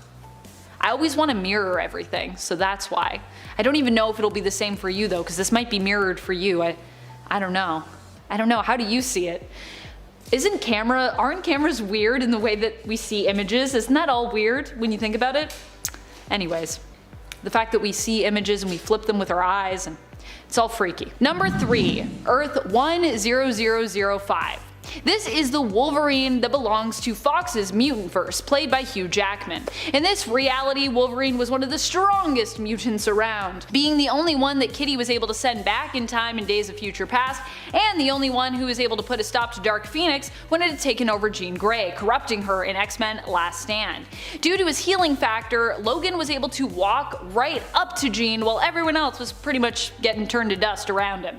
He pressed forward, struggling to reach her, and then used the awesome power of his love for her to calm Dark Phoenix down enough for him to be able to kill her with his claws, bringing Jean back but also killing both her and the Phoenix. Really, really sad. That's some pretty powerful healing factor and some pretty powerful love factor as well. Number 2, Governor General Howlett. The version of Wolverine from Earth 12025 is James Howlett, and he's not just a hero but also holds the position of Governor General to the Queen of England for Canada. For those who might not be aware, the Governor General position in Canada acts as basically the go-between for Canada and the Queen or the Crown. They act on behalf of the Crown, and a few other nations actually also have this position. Typically nations who were granted independence from the British, as opposed to having fought against the British to free themselves from British rule, have this position. James Howlett of Earth 12025 not only was known as Governor General, but he's also known for having an adamantine laced skeleton, which is actually different from adamantium, so if you thought I was saying that wrong, I'm not, it's a different thing. This, instead, is a mythical type of metal belonging to the gods. This grants James an extra layer of protection on both a mystical and godlike level, which means it's very hard to mess with James in any way. James also travels and adventures when he can with his romantic partner Hercules, which means if you mess with him, you likely also have to fight Hercules as well. Both this number and number 3 actually both have the power of love. The power of love. Number 1. Weapon Hex. Weapon Hex comes to us from Warp World, which was created by Gamora when she folded the universe in half. Doing so caused all the souls of that universe, of course, to merge together, as we talked about with Diamond Patch, creating combined beings such as Weapon Hex, who is a combination of both Laura Kinney's X-23, aka Wolverine, and Scarlet Witch. She, as such, has the combined powers of both of these heroes, making her pretty OP, possibly even more OP than Amalgam's Darkclaw, though she doesn't have quite as much plot armor most likely. Then again, with those two power sets, she wouldn't really need plot armor. Number 10. Lex-L. We'll kick off part 2 with an Elseworld story. This comes from Superman issue 230. Appropriately taking place on Earth 230 as well, we see Lex Luthor as the Man of Steel. Lex-L was born on Krypton in this reality, only his father was an absolute nightmare to live with. He was insane, so they both left their doomed homeworld and they both landed on Earth. Now when they crashed on Earth, they just happened to cause the deaths of these 2 bank robbers, Jonathan and Martha Kent. So Lana's adopted brother was actually Clark Kent, so the two ended up hating each other down the road. You know, we love opposites, a nice fun play on opposites, but I feel bad for Lex-L because he's bald. He has to wear a wig in his normal life. Whereas Clark Kent in normal continuity just has to put on glasses and then he blends in. This dude has to wear, he must go through so many wigs. Those things are not cheap, no way. Number 9, Bizarro Superman.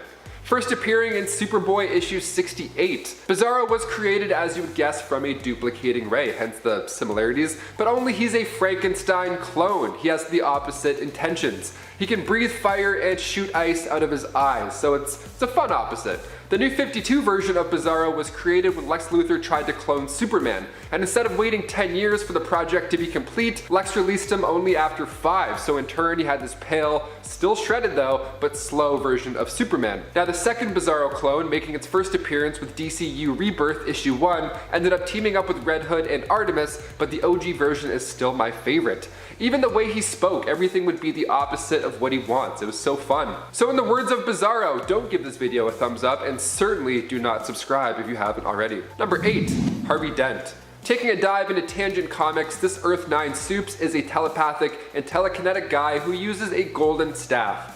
I'm already a fan. Harvey's story began after he fell off the tallest building on Earth. When he stood up with only a few scratches, it was clear that his new abilities finally arrived. Dubbed the Superman, Harvey was capable of anything he put his mind to.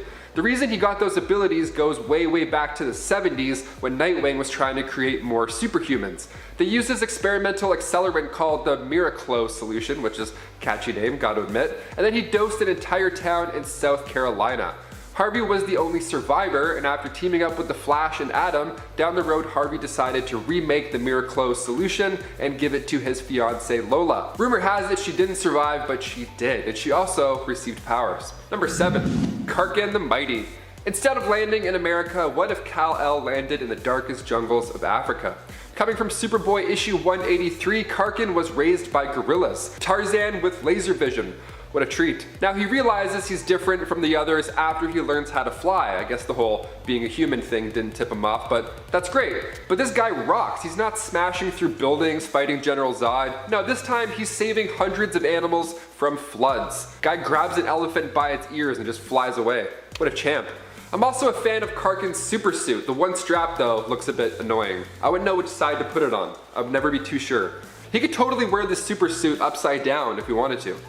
Just saying. Number 6, Subject 1. Coming from the Flashpoint universe, Subject 1 had a different landing spot instead of Smallville. Kal-El crashed down here in Metropolis, of course killing random civilians because, you know, the ship landing in the middle of the city. So the government takes custody of him and that's when Project Superman begins. He was used as a weapon. Subject 0, of course, also exists, starts secretly training the boy, and then Subject 2, Crypto, sacrifices its life attacking the Luthors. It's pretty dark, all these test subjects locked away in a lab their whole life. But in Flashpoint Volume 2, Issue 2, Batman, the Flash, and Cyborg come to break the Subject 1 out. And on his way out, the power source containing Subject Zero in the Phantom Zone was destroyed, so he was now free. We love a happy ending. In a timeline that's been ripped apart, that is. Number 5, Astro Spider. Jumping on over to Earth 3145, making his first appearance in Spider-Force Issue 1, John Jameson was the son of Jonah Jameson. He was an astronaut for NASA, and during one trip, a spider got trapped in his suit, which already sounds like a nightmare scenario. But when the space shuttle was then hit by cosmic waves, John obtained these amazing new abilities that all merged together. Now, he didn't come home and stop bank robbers one quip at a time. See, his Earth was actually destroyed by a thermonuclear war, so Jameson was assigned to oversee the construction of a spacecraft on the Nautilus platform. He, along with 35 others, are the last of humanity. So it's a little bit different than our, usual Earth 616 scenario. John can also read minds and create webs of solid telekinetic energy. He met his fate a few issues later when he was feasted on by Verna. Sometimes being a spider totem sucks. Number 4, the Savage Spider-Man. Less space and more Savage Land. This Peter Parker entered comics in Vault of Spiders Issue 1. When a plane went down over Antarctica, Peter was the only survivor in his family. Now, he didn't have powers just yet, but he survived using the only remaining parachute. Tragic stuff. Now, during his rough emergency landing, the wind led him to touch down in a nest of giant spiders. And then they all just bit him non-stop until he himself gained these spider abilities, and then soon he was the new protector of Savage Land. Now later on, he was recruited into the Spider Army by Ghost Spider to fight off the Inheritors back on our Earth 616. Number 3, Hostess Cake Spider-Man. I think it's time we talk about one of the craziest versions of the webhead, and perhaps one of the yummiest, I'll say. Besides Spiders Man, it's pretty yummy too. So not only is Peter dishing out quips and flips, but he's also feeding the world. This version appeared for the first time in an ad for Hostess Twinkies, so naturally its own Marvel universe had to exist to house such a reality. And also, it's fun to talk about. So when it came down to taking on these supervillains, Spider-Man wouldn't resort to violence to get the message across. Instead, he would just huck Twinkies. He would huck fruit pies, chocolate cakes, all the treats, just coming at ya. It's so yummy. And funny enough, in Spider-Verse Issue 1, the cakes are referred to as golden sponge cakes, to avoid trademark issues, then they get sued. That's also the same issue where we see the end of said golden sponge cake Spidey. Short but sweet. Number 2, Superior Spider-Man. Starting in 2013, this version is the outcome of the Dying Wish storyline, where Dr. Octavius planted his mind inside Peter Parker's. That's right, the two ended up switching bodies like it's Freaky Friday, only with super abilities, but that's always fun. Otto Octavius was dying, and when Peter visited, he had no idea it's actually his own deathbed that he was looking at. Let me explain.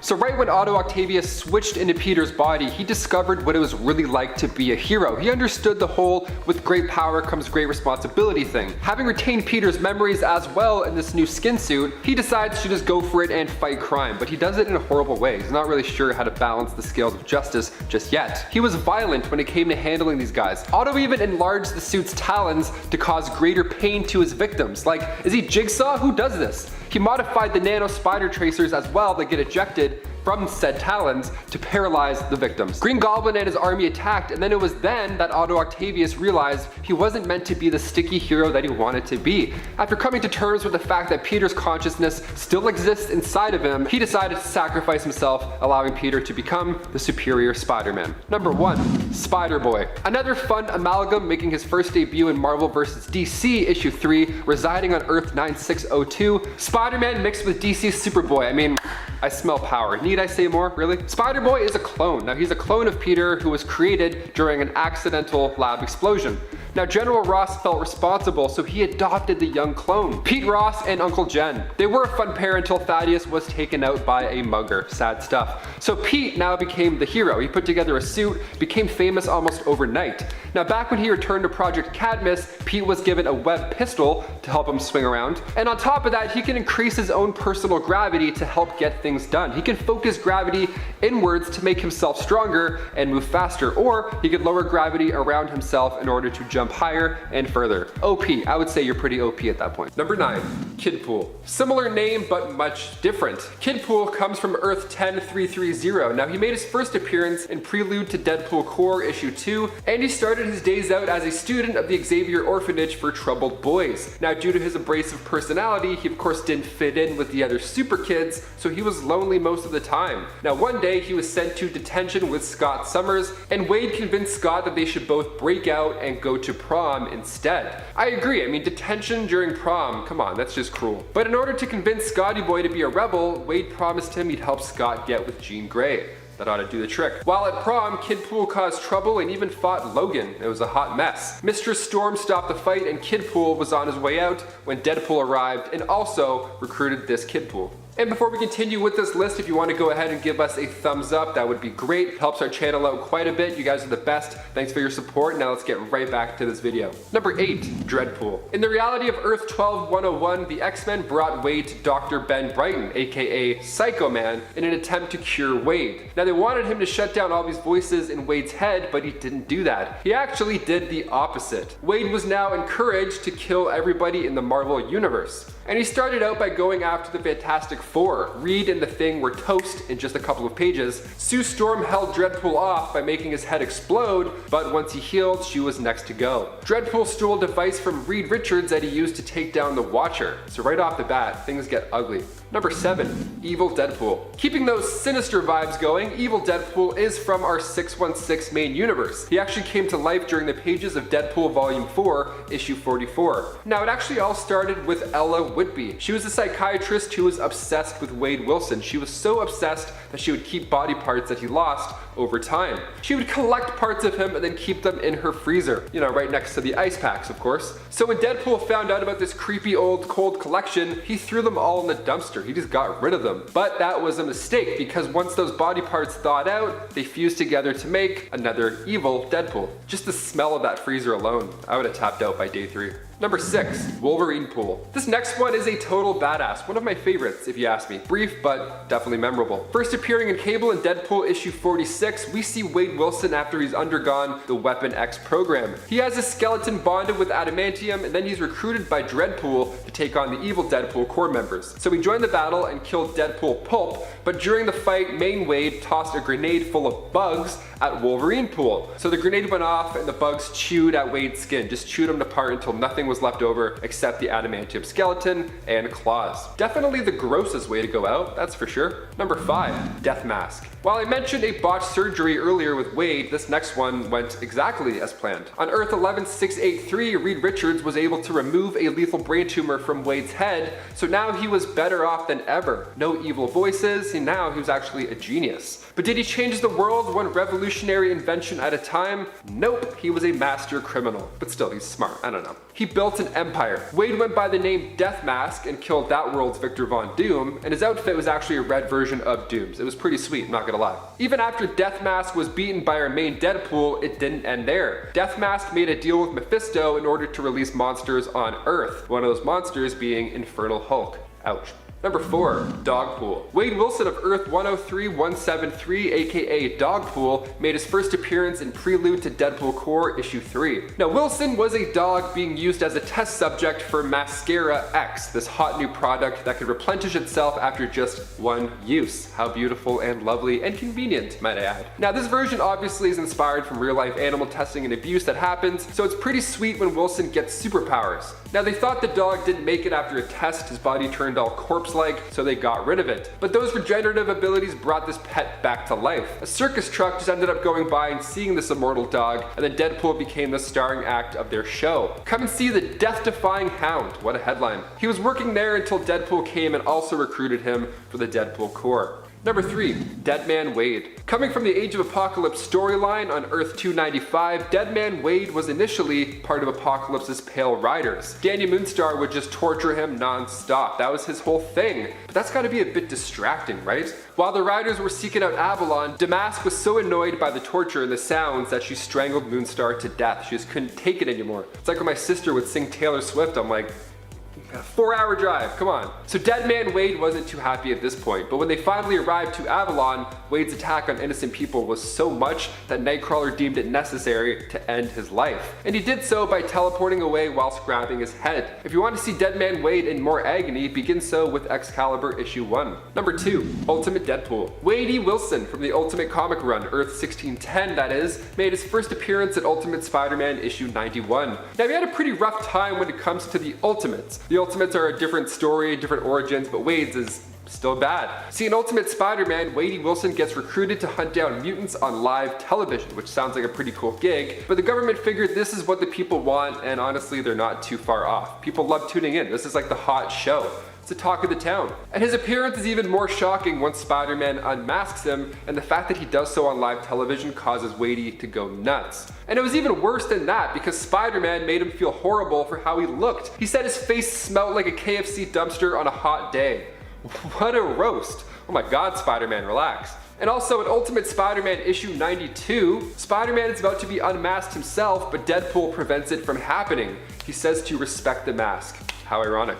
Number 1, Lady Deadpool. We just met Lady Loki and she kind of stole the entire show on Disney+, so we gotta end this list with Lady Deadpool. Wanda Wilson from Earth 3010 made her first appearance in Deadpool Merc the Mouth issue 7. Now this version of Deadpool cared, dare I say. She wanted to at least feel like she belonged and was part of a bigger, more important movement. So she led an assault force against the crooked General America, which was an evil Captain America in that world, and then she eventually found her place leading the Deadpool Corps, that team I've been mentioning throughout this entire list. In fact, Lady Deadpool was the one to tip off our main 616 Wade on the whole operation. Wade actually tossed Headpool at General America, but then he bit his arm off. Headpool was from the zombie universe, so Wade had to take the General's infected arm with him after he left Wanda's Earth. All the blood, all the arms, all the Deadpools, all the fun. Number 5, Injustice Batman. Batman in Injustice not only has the moral high ground against Superman, who becomes a villain in this reality after the death of Lois Lane and their unborn child at his own hands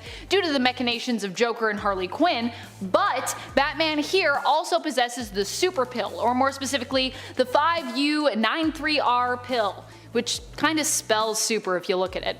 This pill, when ingested, allows Batman or his ally, father figure, and loyal butler Alfred to go toe-to-toe with Superman, meeting him on his level when it comes to strength and durability. Number 4, the Merciless. The Merciless is like the Wonder Woman version of the Dark Knights, as each of the core members is kinda meant to be a stand-in for a member of the Justice League. He initially teamed up with Diana Prince, aka Wonder Woman, to take down Ares on his world of Negative Earth 12 in the Dark Multiverse, but after doing so was forced to take Ares' helmet before Wonder Woman could and use it to defeat her. He basically knew that Diana would not allow him to use it otherwise, and so he was like, nah, I kinda gotta take it, otherwise it won't get used. He took up her symbol in her honor and wields the power of Ares, but multiplied. He is amazingly strong and durable, can summon any weapon, influence others to anger or fighting, and is pretty much god level, so yeah. Number 3, Super Batman. Super Batman was the name given to the Batman of Earth 1 when he traveled to Zur-En-Arrh. In the main continuity, Zur-En-Arrh was the name of Batman's alternate persona created when he witnessed the traumatic event of his parents being murdered that resides deep within his psyche. However, initially Zur-En-Arrh was the name given to a faraway planet in the golden age of Batman comics. It first appeared in issue 113 of Batman in the story Batman, the Superman of Planet X. Here, Batman of Earth 1 is teleported a great distance to Zur-En-Arrh to aid Batman, the scientist Tlano, who watched Batman from afar through a telescope and was inspired to become the Batman of his own world, so he's also Batman. However, the intergalactic threat that Tlano Batman faces here is too great, and he needs Earth 1 Batman's help. On this planet Earth 1, Batman's unique Earth-based human physiology makes him super strong, durable, and able to fly. Basically, he becomes Superman in terms of what he's capable of, which also at this time period I feel like would be pretty off the charts. Batman uses his powers to help Tlano and then is returned home afterwards and given one of Tlano's devices to keep as a memento. It doesn't work though, so it's basically just a little bit of junk that he can keep in his trophy case. Yay! Number 2. Darkfather. Darkfather was ultimately beaten by the superhero Holy Trinity, but only while they all kind of had a power upgrade all their own. He hails from the Dark Multiverse and is an alternate version of Bruce Wayne, who defeated Darkseid and took all his power and knowledge for himself afterward.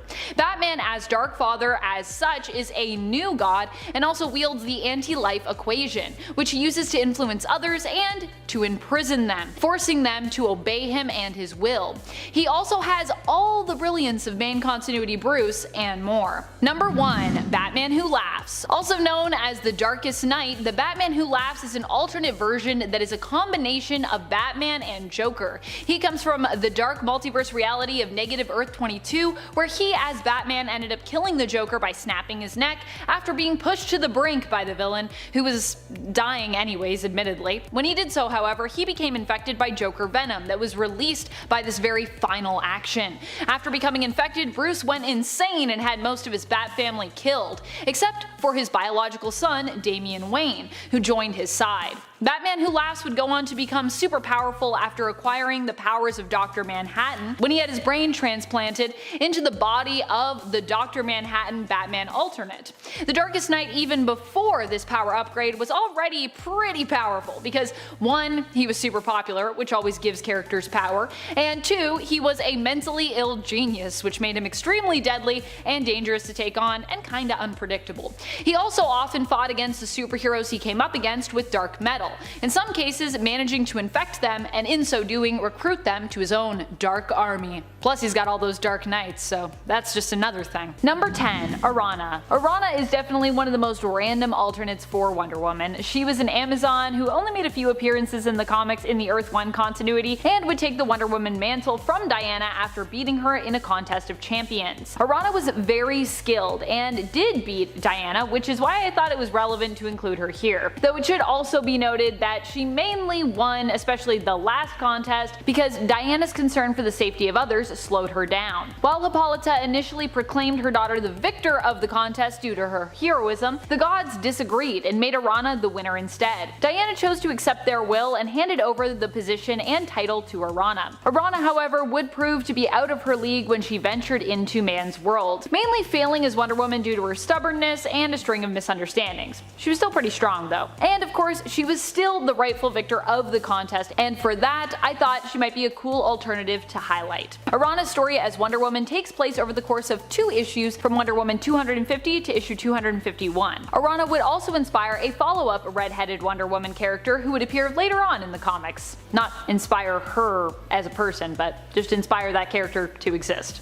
Number 9. Earth 2 Wonder Woman. Earth 2 Wonder Woman was the first version of the character we were introduced to in the comics, with her making her very first appearance back in 1942 in All-Star Comics issue number 8. This version of Diana would have tons of gadgets, including her earrings, which granted her whatever amount of oxygen she needed to survive, no matter where she was, gave her enhanced hearing, allowed her to survive without needing to consume food, and she could use them as a communication device, communicating at one point with the leader of Venus. That is a very versatile accessory. Although she was very strong and had various gadgets at her disposal to enhance her abilities, Diana did still possess the weakness that if she was bound by any man, she would lose all of her power. However, being bound by a woman, at least, doesn't have that effect, and as soon as Wonder Woman can get free, her powers do return to her.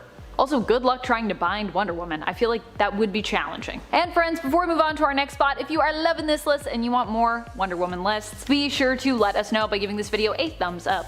Number 8. Artemis. Back in the New Earth days, there was a time when Artemis became the new Wonder Woman. Artemis is from the Bana Migdal tribe of Amazons who hail from Egypt. Artemis would become Wonder Woman after Hippolyta had a vision of the hero dying, and not wanting her daughter to die, decided to challenge the fates by electing a new Wonder Woman. Artemis managed to win this contest and as such became the new Wonder Woman, being given magical artifacts of her own, including the Gauntlet of Atlas, which multiplied her strength by 10-fold, the Sandals of Hermes, which granted her swiftness and flight, and of course the Lasso of Truth. Artemis stood apart from Diana as Wonder Woman, but was less respected due to her violent approach to heroics and her more edgy past. Also, sadly, it turned out that Hippolyta's vision would still come true, with Artemis later dying while carrying the mantle. Don't worry though, she would be resurrected, as is usually the way with comic book characters. Artemis was also that other red-headed Wonder Woman who Arana's story and character design likely paved the way for. Number 7. Future State Wonder Woman. I think we can safely say that Yara Flor was a pretty powerful Wonder Woman when we got to peer into the future in Future State, and get a preview of Yara taking up that mantle. Yara herself, like Diana, is an Amazon, but one who comes from a different Amazonian tribe who split off from the women who reside on Themyscira. Her tribe is known as the Amazons of the Amazon, and like Wonder Woman, Yara herself is a demigod and as such possesses divine empowerment. She is super strong, super fast, and can fly, and even if she couldn't fly, she would have her winged horse Jerry to back her up. Yara Flor also possesses her own kind of lasso of truth, known as the Golden Boleadoris, which works a little differently. The Golden Boleadoris gives her control over her lassoed opponents, compelling them to bend to her will, which means she can not only compel them to tell the truth, but can also compel people to act as she wills them to. Number 6. Flashpoint Wonder Woman. Definitely one of the scariest alternates of Wonder Woman out there, this alternate version is specifically an alternate version of Diana herself and hails from the Flashpoint timeline. A dark timeline indeed. Here Diana, the Amazons, and Themyscira are at war with Aquaman and Atlantis. In the animated film Justice League The Flashpoint Paradox, this version of Wonder Woman is at war with Aquaman because she killed Mera after the Queen found out about her and Aquaman having an affair. Whereas in the comics, it was the assassination of Diana's mother, Hippolyta, at the hands of an Atlantean during her and Aquaman's political wedding that started the conflict. But what both versions have in common, regardless of how the conflict started, is that they are both ruthless, bloodthirsty, and determined in their war against Atlantis. Number 5. Dr. Anthony Stark. This version of Tony Stark only makes a brief appearance in the comics, having appeared less than a handful of times and making his first appearance in All New X-Men Annual Issue Number 1. He hails from the reality temporarily numbered 591, not an official number just yet. Here Tony Stark has become Sorcerer Supreme of the entire galaxy in this alternate future of the year 2099. He discusses the blend and interchangeability of both science and magic. It seems as the years passed for this Tony, he only became even smarter, wiser, and more mystical. Neat. Number 4. MCU Iron Man. Iron Man in the Marvel Cinematic Universe was the one who managed to put a stop to Thanos once and for all. He created a gauntlet capable of handling and wielding the awesome power of the Infinity Stones, and was also the one to discover time travel. Well, to discover a version of time travel that actually worked. Banner was close, of course, but I don't think either he or Scott Lang would have gotten there in time without Tony Stark's breakthrough aha moment. In the Marvel Cinematic Universe as well, Tony Stark is the main creator of Ultron. While this ended up overall being a bad move on his part as Ultron became a supervillain, the accomplishment of creating an AI that powerful and complex is still really impressive. And without Ultron, we'd never have gotten Vision. This version of the character, played by Robert Downey Jr., also really helped to skyrocket Iron Man's popularity in the comics and around the world. RIP MCU Iron Man. You will be missed. Number 3. Iron Lantern. I'm really happy that this is the amalgamated version of this name that we went with instead of Green Man, which is less exhilarating by comparison.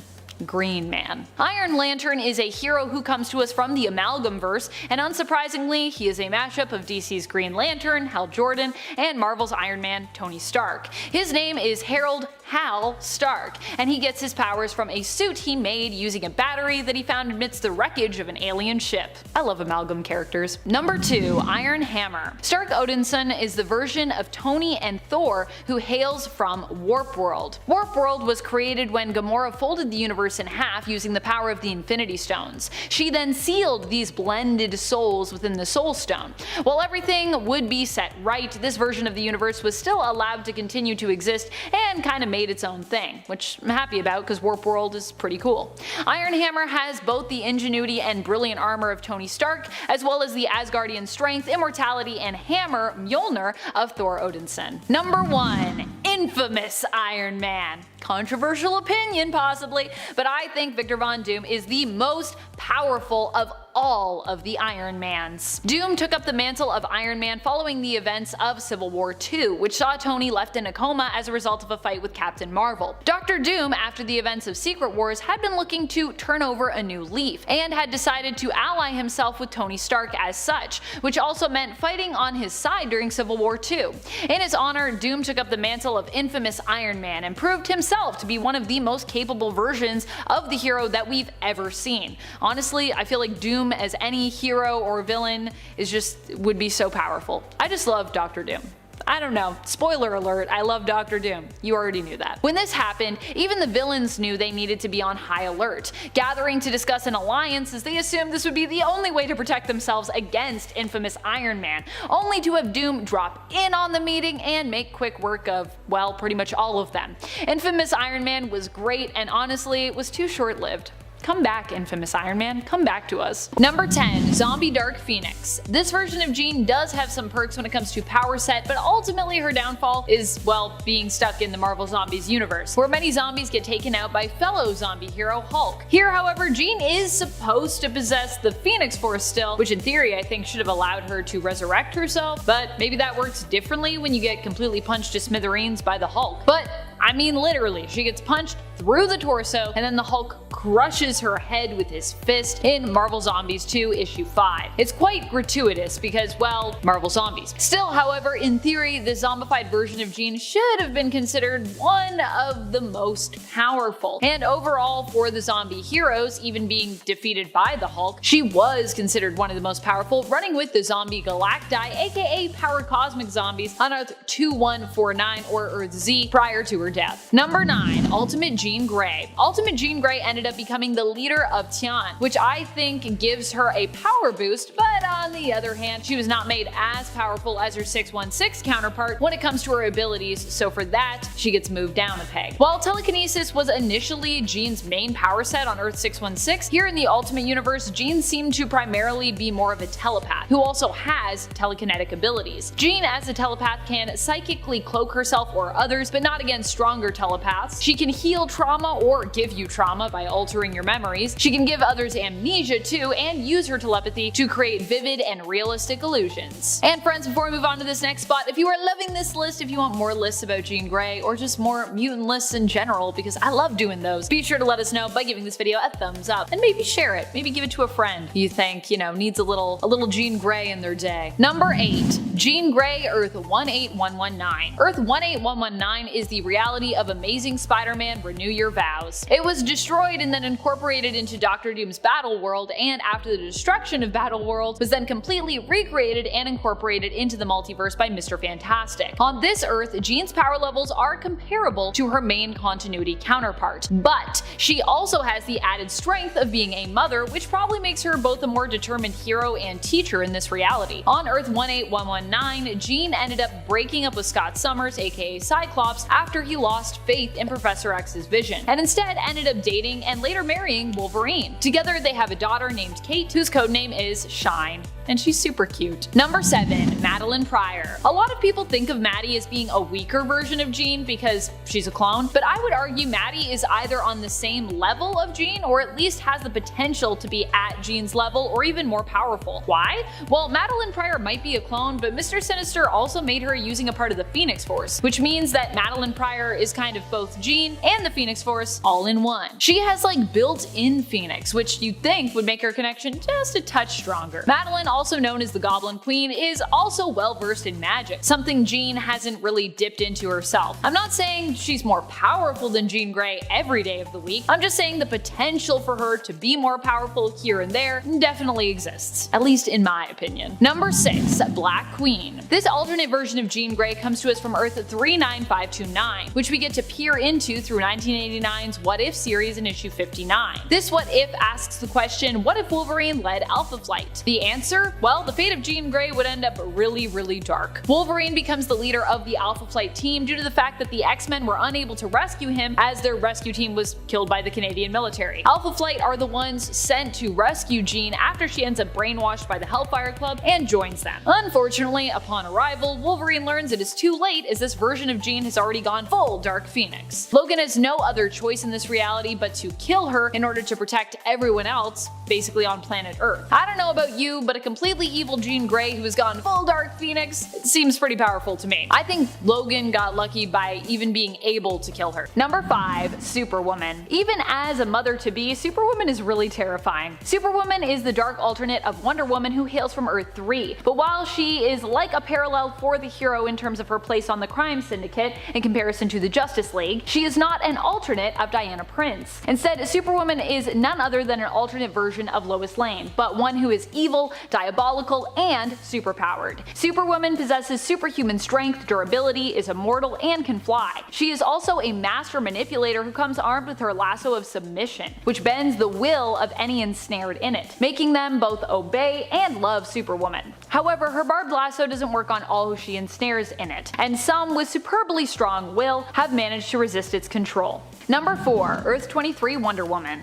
On Earth-23, Nubia is the world's Wonder Woman. She serves on the Justice League along with Calvin Ellis' Superman, Batman, Red Tornado, Green Lantern, Mr. Miracle, Vixen, Steel, Zatanna, The Guardian, Black Lightning, and Cyborg, a much more diverse alternate version of the League. Earth-23 Nubia possesses powers that put her on a level similar to that of Diana of the main continuity. Like Diana, she possesses divine empowerment, is an extremely masterful warrior, is immortal, and comes armed with her lasso, gauntlets, or bracelets, and her invisible jet. And friends, before we move on to this next spot, quick alert, alert, we have a new channel coming your way. It is called Nerd Elite. That is right, we are doing another channel, and I'm so excited for you to check it out. So make sure you do so, go subscribe, follow, do all the things.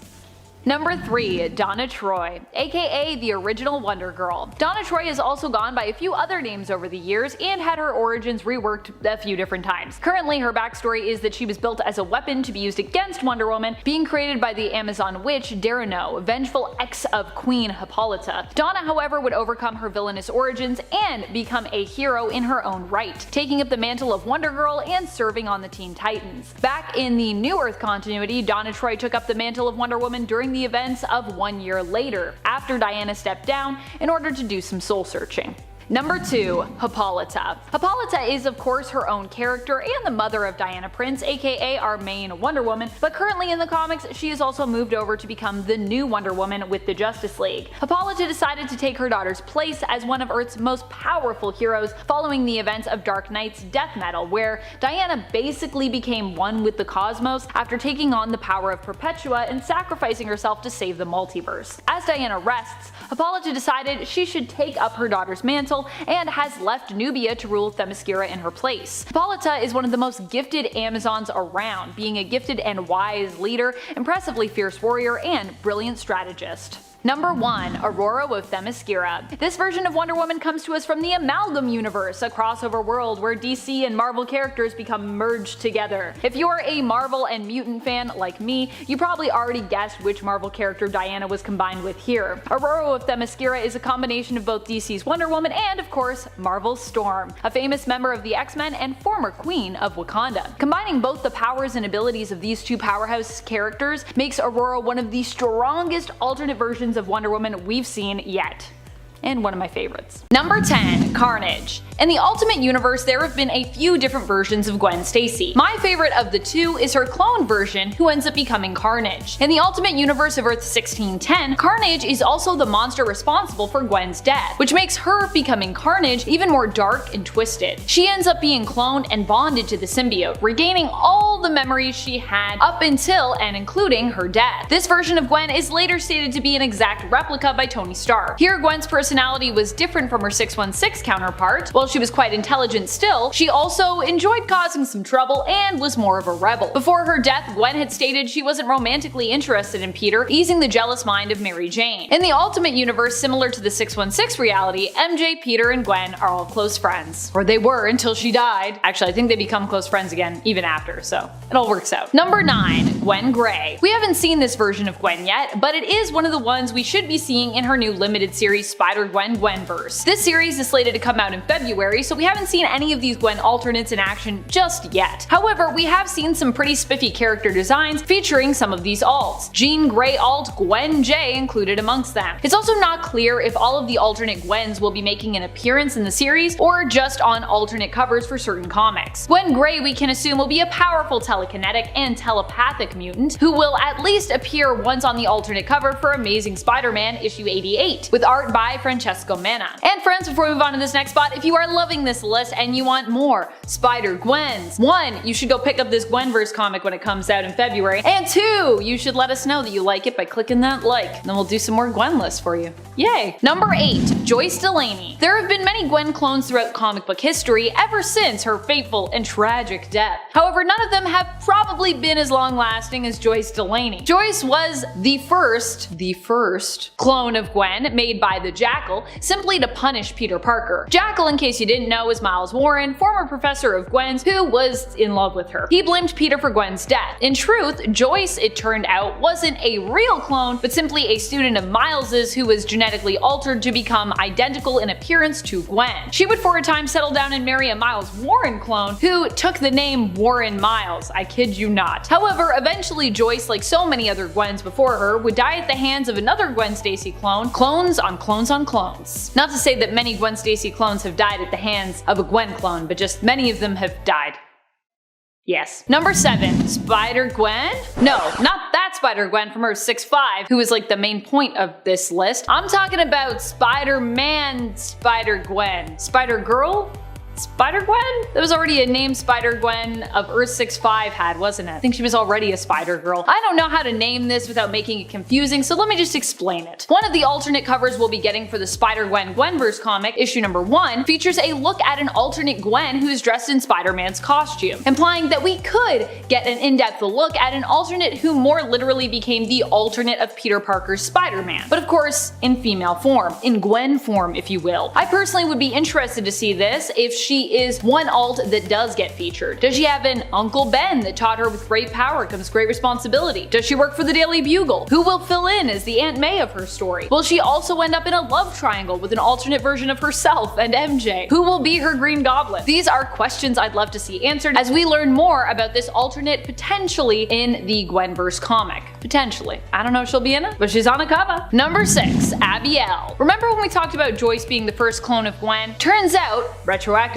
at least, that she wasn't really the first clone. Abiel was later on revealed during the events of Spider Island to be the first Gwen clone that Miles Warren successfully created, at least until another clone comes along and is like, actually I was the first. Abiel wasn't too fond of clones herself and made Warren promise not to make any more Gwen clones. Well, we all know how that goes. When Abby found out about the existence of the other semi-clone of Gwen, Joyce Delaney, she killed Joyce and then confronted Miles. In the end, she ended up dead herself in an explosion when Kane Parker, a clone of Peter Parker, chose to save Miles instead of Abby. So many clones, truly. Truly so many clones. Number 10. Last Gun on Earth. While he doesn't make it to the end of this tale in Marvel Universe vs. The Punisher, he does end up managing to stand his ground against the Hulk tribe, which is pretty impressive. For those who aren't familiar with the Last Gun on Earth universe featured in Marvel Universe vs. The Punisher, everyone is pretty much turned into a cannibal after a virus breaks out. It turns people into violent criminals should they become infected. Well, Moon Knight manages to be one of the lucky few to survive his confrontation with the Hulk tribe. He does not manage to survive after being turned into a cannibal by Dr. Doom, who claims that he can cure people of the virus in exchange for being declared Emperor of the Earth, but instead turns everyone who wears one of his Doomstones into cannibals, betraying those he promised to cure to. Unsurprisingly, this is Dr. Doom. Following that, Moon Knight is presumed to have been hunted down and killed by the Punisher. Number 9. What If Wolverine Was Lord of the Vampires? This What If story takes place in the 1989 series of What If in issue number 24, all taking place on the alternate Earth of 9140. While Moon Knight doesn't make it out of this story alive, he does spend part of his life on this Earth as a vampire, which would likely only strengthen him, especially if he still had his connection to Khonshu and his powers from that. He'd really only be out at night as well, so he'd always be at peak power levels as Moon Knight, and he'd also likely see increased strength from being a vampire as well, although sadly not increased durability.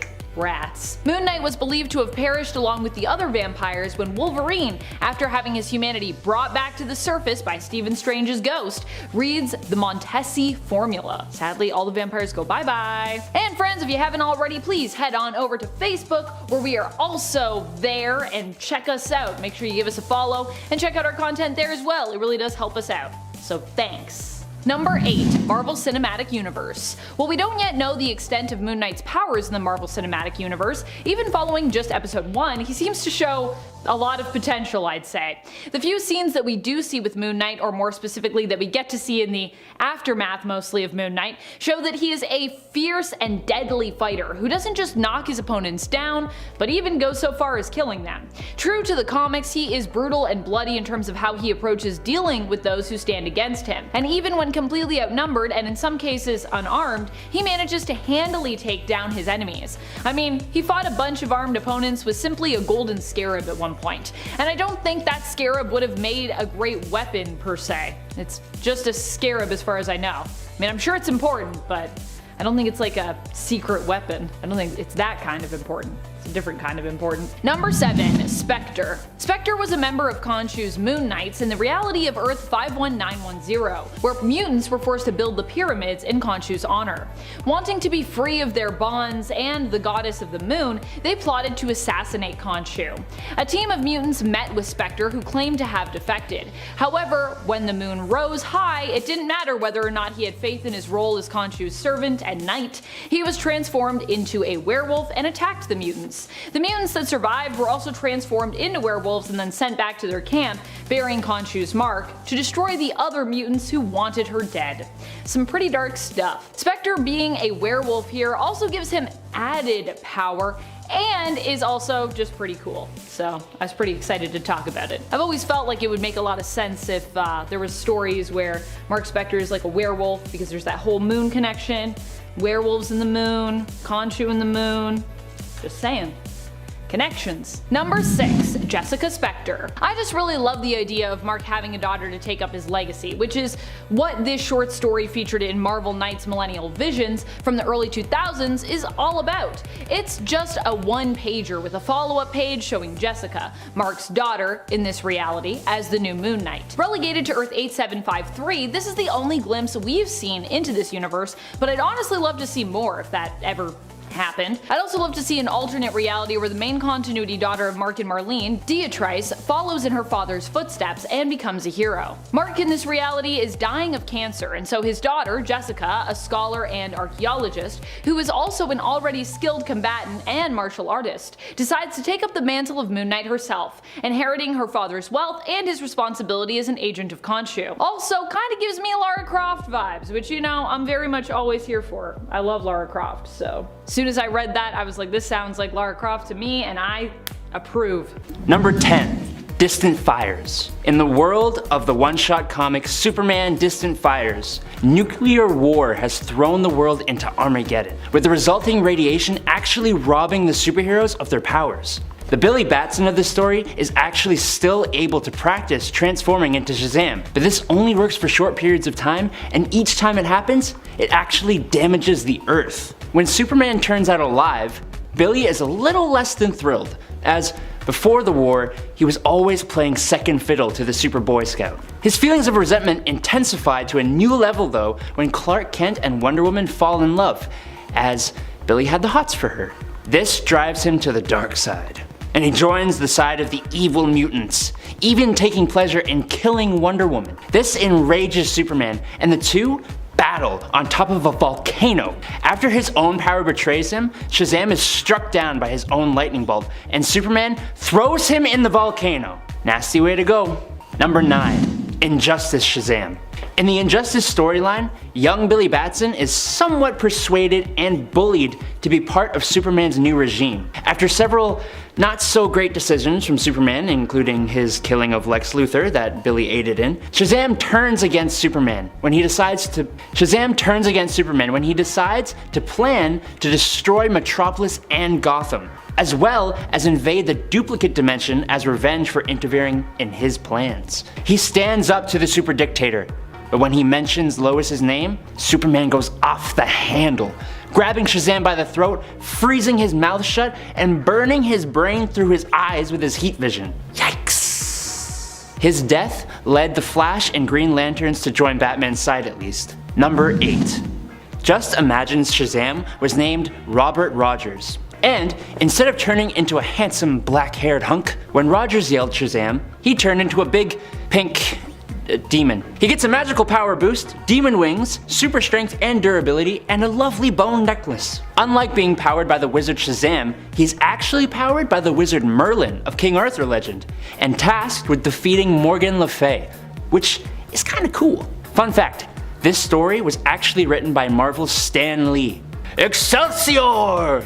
Number 7. Captain Thunder. It's kind of confusing because there are so many versions of Shazam who use this name. Basically, Captain Thunder was William Fawcett, a kid who was given powers similar to Captain Marvel. He received his powers when the shaman Miroki gifted William a belt with a thunderbolt symbol that, when rubbed in combo with the magical word thunder, turns him into Captain Thunder. Unfortunately, after fighting the Monster League of Evil, they gave him an evil persona instead of a heroic one.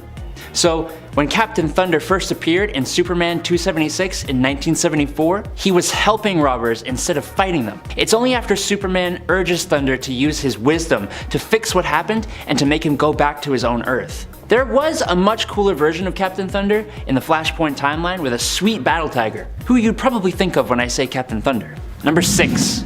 Kingdom Come Shazam. In an alternate possible future, metahumans or superheroes are now hated. Because of this, Billy Batson hasn't become Shazam in years, and is now full grown, looking a lot like his alter ego, minus the cool costume and cape and powers and stuff. He was eventually brainwashed by Lex Luthor into believing that metahumans and even the Captain Marvel inside him are all monsters.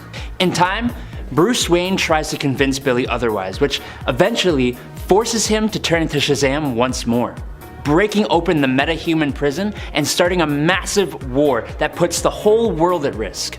After a nuclear bomb was dropped, threatening to kill thousands, Superman convinced Billy to help, and Shazam outraced Superman to the bomb, using his lightning to destroy it, sacrificing himself to save both humans and metahumans, ending the hatred against superheroes once and for all. Number 5. Age of Apocalypse. This alternate version of Gwen Stacy never ends up dying at the hands of Green Goblin, and miraculously also doesn't die at the hands of Apocalypse or any of his loyal subjects either in AOA. Instead, she goes on to meet up with Dr. Donald Blake. In this universe, Blake never became the Mighty Thor and was just a doctor, an everyday hero. Blake saved Gwen from illness when she was on the brink of death, and she repaid him in kind by saving his life from a mutant ambush. Gwen would go on to act as Blake's sort of bodyguard, aiming to protect him. Gwen also ends up shaming Bruce Banner for helping Apocalypse, and in the end, he sacrifices himself to save both her and other human lives. Number 4. Prime Gwen 2.0. That's what we're gonna call this clone, who is a clone, but is also the closest clone we'll likely ever see when it comes to getting a replacement 616 Gwen. She was turned into the almost Gwen by Ben Reilly's Jackal. He basically gave this clone of Gwen the memories of the previous Gwen, the real one, up until the point of her death, using her remains in order to do so. So in other words, he perfected the clone process and gave us pretty much a replacement for Gwen Stacy in terms of the one we lost. The only problem was that these clones were still, not completely perfect, they were still slightly imperfect, and they would degrade unless they took a pill that he created. This was how Ben controlled the clones, you see, making them do his bidding. In the end, what happened to this version of Gwen was left somewhat ambiguous. It's implied that she died, but it's also impossible for our heroes to tell which clones survived and which ended up as dust. They're like going around looking at the dust being like, we don't know because there were so many. Perhaps some got away with the stash of those life-saving, degeneration-preventing pills. I think it would be cool to see this pretty much new version of Gwen return someday if a writer wants to explore the idea of her surviving. This version of Gwen comes from the Clone Conspiracy story and series, and isn't to be confused with Spider-Gwen, aka Spider-Woman as she's known there, from her 65, who actually also appears in this story, and also disguises herself as Gwen Stacy, so yeah. I mean, she's Gwen Stacy, but she disguises herself as 616 Gwen Stacy. Clones are confusing. Alright, next one. Number 3. House of M. In the House of M reality, created through reality warping by Avengers Scarlet Witch, we get to see a version of Spider-Man's story where neither Uncle Ben nor Gwen died. Instead, Peter ends up happily married to Gwen later in life, and the two settle down and have a son together, named Richie. Peter ends up a celebrity, a wrestler turned actor, and has his own corporation corporation, Spider-Man Inc., while also being involved in lots of charity work. Gwen helps him manage his company, which also helps to free up Peter's time for other heroic activities or work. It's really nice to see an alternate reality where Peter gets to be happy and gets to be with Gwen. However, when he found out it was all a lie, it nearly broke him. So that's the downside, I guess, of this alternate reality of Earth 58163. But at least for a time, him and Gwen were happy together. Number 2, Gwenpool. Honestly, one of the wackiest characters out there and also one of the most fun has to be Gwenpool. Gwenpool is a cross between Deadpool and Gwen Stacy. Her home reality, I don't believe, is designated as having a number yet, but the temporary reality number it has currently is 565. Though honestly, I think it's better if we don't even give it one because it's kind of like our reality. Anyways, on Earth TRN 565, that's what we want to call it, or our Earth, Gwen was just a normal girl, living in a world where superheroes only existed in fiction. However, she managed to get to the Prime Marvel Universe and was able to actually pursue her dream of becoming a main character and a hero. She actually got her superhero name as the result of a mistake while having her first costume made. A lot of Gwen's abilities and powers are actually related to basically how meta she is and her awareness that she is currently living in a comic book world. It's also what makes her such a fun character to read. More recently, she was palling around with Jeff the Landshark before handing him off to Deadpool to watch over, as she knew her own self-titled series have never lasted long. She also willed herself into becoming a mutant, and as such has been spotted on the mutant island nation of Krakoa, because this is Gwenpool. She can do that. Number 1, Gwen Stacy. The original Gwen Stacy, which technically means she isn't an alternate, but since we're focusing on alternate versions of Spider-Gwen from Earth 65, even though Gwen Stacy of Earth 616, the Prime Marvel Universe, came first, I think we can counter. Many folks believe Gwen Stacy to be Peter Parker's one true love, who would still be with Peter even today and happy if she hadn't died at the hands of Green Goblin and kind of Spider-Man. Gwen shared many interests with Peter and the two ended up dating. Both her and Peter were interested in academics like science and they appreciated each other's intellectual mindsets. The only thing that really ever got in the way of their romance was Peter's secret of being Spider-Man, which often put them into quarrels over Peter's running away in the face of danger and often the times that he abandoned Gwen as well. If Gwen and Mary Jane were the Betty and Veronica to Peter as Archie, then Gwen would definitely be more of the Betty of the two of them. And that's definitely, I think, what they were going for with that whole dynamic. Number 5, Zombie Moon Knight. A lot of people interpret zombie versions of characters to be some of the strongest out there because in a way they're kinda immortal. Well, they're more immortal over on Earth 2149 if they happen to be a part of the zombie Galacti armed with the power Cosmic, which also Moon Knight is not. However, he's still a member of the undead, which is something. It's something. A lot of people count it really high. I count it moderately high, obviously, because this is number 5. It does mean that he is pretty insatiable when it comes to his hunger for human flesh, and pretty difficult to stop. But this relentless version of the hero still probably isn't the most powerful one around because inevitably he does end up dying, being killed by Deadpool no less, even with all those zombie boosts. He did still have his moon-related powers, however, which Moon Knight is believed to have in the main continuity, but they weren't enough to save him from having his head removed. Number 4, Horseman of Apocalypse. This version of Moon Knight appeared in Extraordinary X-Men and was an agent of Khonshu, like the 616 version we know so well. However, while we don't know the true name and identity of this Moon Knight, we do know they were a woman and were actually chosen to become Moon Knight by Khonshu after Mark Spector's death in this universe. This version of Moon Knight hails from the reality of Earth 16558. After the return of Apocalypse in the 21st century, this version of Moon Knight joined his cause, becoming one of his horsemen. In addition to her regular power set as Moon Knight, this version of the character would likely also have been augmented by Apocalypse and appears to have an extremely strong telepathic resistance. Number 3, Viloc Prime Moon Knight. This version of Moon Knight was, as they sound, turned into a Viloc Prime by a mutated version of the Legacy virus. He hails from the reality of Earth 8545 and made his first appearance in Exiles issue number 20. Being of the Viloc Prime would mean he would have powers granted to him similar to those of the mutant and self-soul friend of Cypher, Warlock, combined with his already impressive ability and power set, presumably that we see demonstrated by the 616 version of the character. This version of the character appeared in Exiles as a villain, as the Exiles came into conflict with him and his other fellow heroes turned Technarch. Number 2, Ultimate Moon Knight. While Moon Knight isn't typically associated with having superpowers, or at least it's sometimes left more ambiguous, this version of him definitely does appear to have superpowers. Now there's gonna be a bunch of people that are gonna say in the comments, but Amanda, he does have superpowers. Superpowers under the moon. And yes, sometimes that is a thing, but it really depends on who's writing this character, I find. It's just my opinion. Take it with a grain of salt. Ultimate Moon Knight is quite durable and even managed to recover from being thrown into a coma. Also, I don't know how you just wake up from a coma, but that is some kind of power.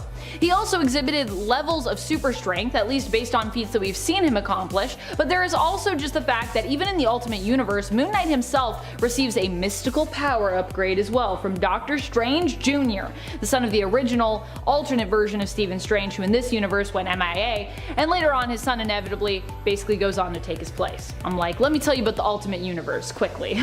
Number 1. Earth X. On Earth X, Moon Knight was unable to die, and it was believed his powers were not granted to him by the Egyptian moon god, Khonshu, but instead by vibranium dust, which he inhaled while lying on his deathbed in that fated Egyptian tomb that we also know from the Earth 616 continuity. He drifted away from those closest to him and became almost wraith-like in appearance due to his immortality.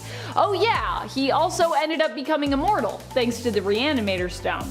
So yeah, he's immortal. He helped the hero Mar-Vell secure it, defending it against the Sons of Set, as Mar-Vell wanted to use it in the paradise that he was trying to construct. When it was taken, Moon Knight died, but joined forces once more with Mar-Vell in the realm of the dead, aiding him in his fight against Death, whom he planned to defeat in order to create paradise. After the battle, Moon Knight was given a place in paradise as well. Because success. Also, he's super helpful, so I feel like he deserves that place. Number 5. Earth 5 Shazam. Earth 5 is a simpler, kinder world. A world that is more optimistic. A world where the heroes are seen as such with hardly any faults. Basically, this is the golden age of comics. Specifically, Fawcett Comics. See here, Captain Marvel is the main superhero, which gives the world the name Thunderworld. He and his family, Captain Marvel Jr. and Mary Marvel, keep the world safe from everything from the Monster Society to aliens. This version of Shazam worked together alongside Superman and Overman to recruit the Supermen of the universe. They worked together, led by Captain Marvel, to defeat Ultraman and weaken Mandrake, who was killed by the Green Lanterns. Number 4. The Shazam Who Laughs. After the Batman Who Laughs infected Shazam/Billy with a dark metal virus, turning him into a Joker-like version of himself, he is tasked with infecting Superman with the same Joker dark metal virus. Shazam goes to the Batcave and waits for Superman to show up so he can attack. Joker Shazam is easily a match for Superman and Batman one-on-one, but with the two teaming up, he is a little overwhelmed and retreats, which is odd because going by King Shazam, he takes on the Titan Atlas trying to test his new abilities and even defeats multiple gods. When he is in a fight with Ares, he even defeats and infects Lady Shazam. So doesn't really check that Batman and Superman give him that much trouble, but whatever. Luckily, he is cured thanks to Lex Luthor cutting off the source of the dark metal. But this guy was nuts and showed no signs of stopping. And that smile? It's just creepy, man. Whoa, slow it down there, friend. I see you're enjoying this video. Well, I hope you are. And if you are, that means you're gonna give it a like. Right? In all seriousness, I appreciate you guys. Thanks for giving us so much support. Okay, on to the top 3. Number 3. Mazaz, Alexander Luthor Sr., Earth 3. On Earth 3, Alexander Luthor is the Crime Syndicate's, which is an evil Justice League's, greatest enemy, and the strongest hero on this Earth. He has the ability to absorb other heroes' powers, and after killing this universe's Will Batson, he is basically the twisted version of Shazam, Mazaz, which is Shazam backwards. Take the powers of Shazam, and then add the abilities of anyone he kills. He's pretty powerful. After he kills the Crime Syndicate's speedster, Johnny Quick, he absorbs his powers, then goes on to knock out Ultraman, this Earth's Superman. He then kills Deathstorm and absorbs his nuclear powers as well. Unfortunately, the magical word Mazaz works with any version of Alexander Luthor. So Prime Earth's Lex Luthor is able to defeat him using the word, turning Mazaz back into Alexander, which is when Lex kills him with a knife. Number 2. Lord Marvel. When the Wizard Shazam dies, Billy Batson takes on the role of Wizard of Shazam, becoming the caretaker of the Rock of Eternity. He looks very similar, but way cooler with all the red of his costume becoming white and giving him long white hair. In taking his place, This makes Billy equal in power to the Wizard of Shazam, meaning he can drain gods of their power and basically cannot die.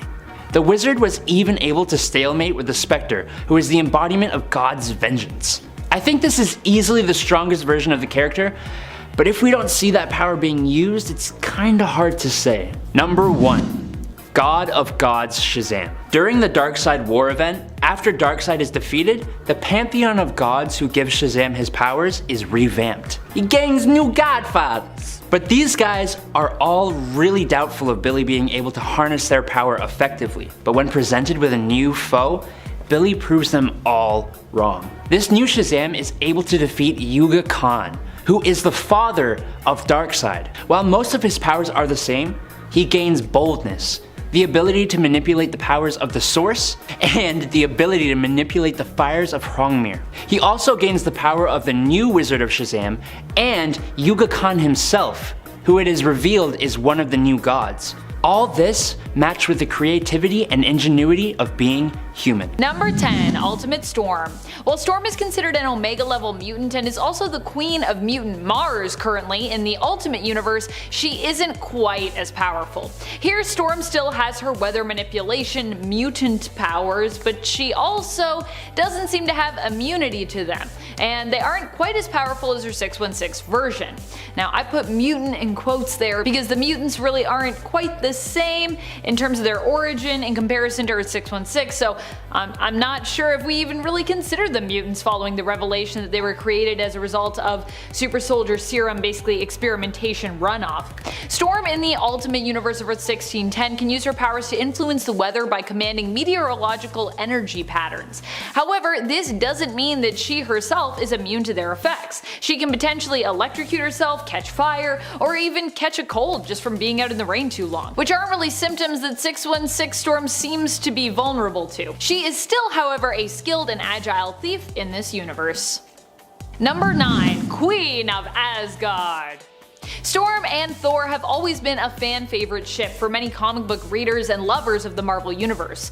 Why? Well, because they both have weather-based powers, and a lot of people see the God of Thunder as the perfect match for Aurora, goddess and commander of lightning. Though, I do think they both also have thunder and lightning powers themselves individually. A lot of people are like, Thor is like thunder, Storm is lightning. I'm pretty sure they can do both of those things. Still, these two have been shipped for a while, but we haven't gotten a ton of payoff when it comes to prominent alternate realities where they end up together.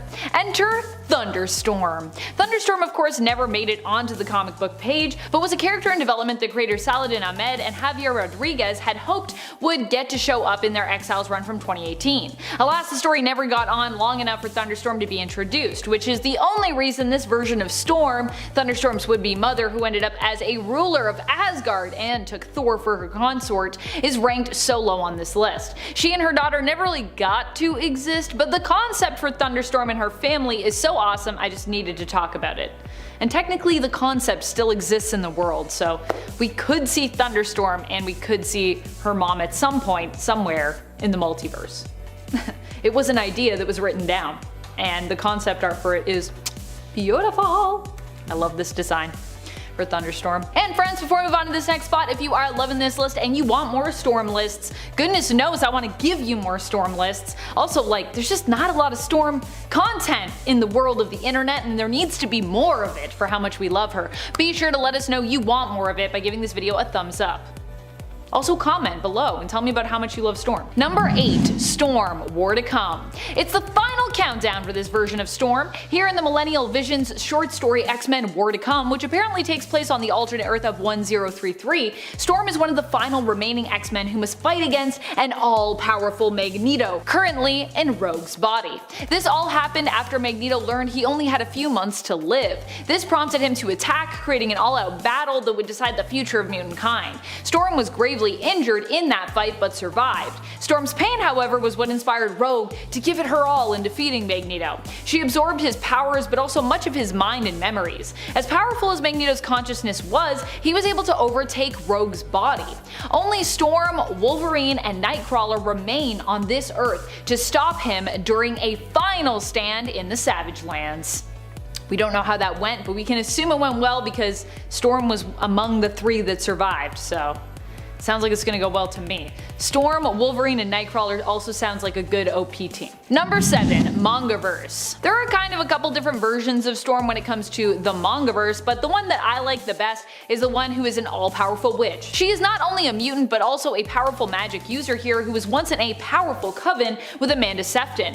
While Amanda Sefton became obsessed with dark magic and corrupted by it ultimately, Storm would go on to join the X-Men. One day, however, she would be forced to face her past as the electromagnetic demon Magnus, once summoned to Earth by Sefton, returned, requiring Storm to take action.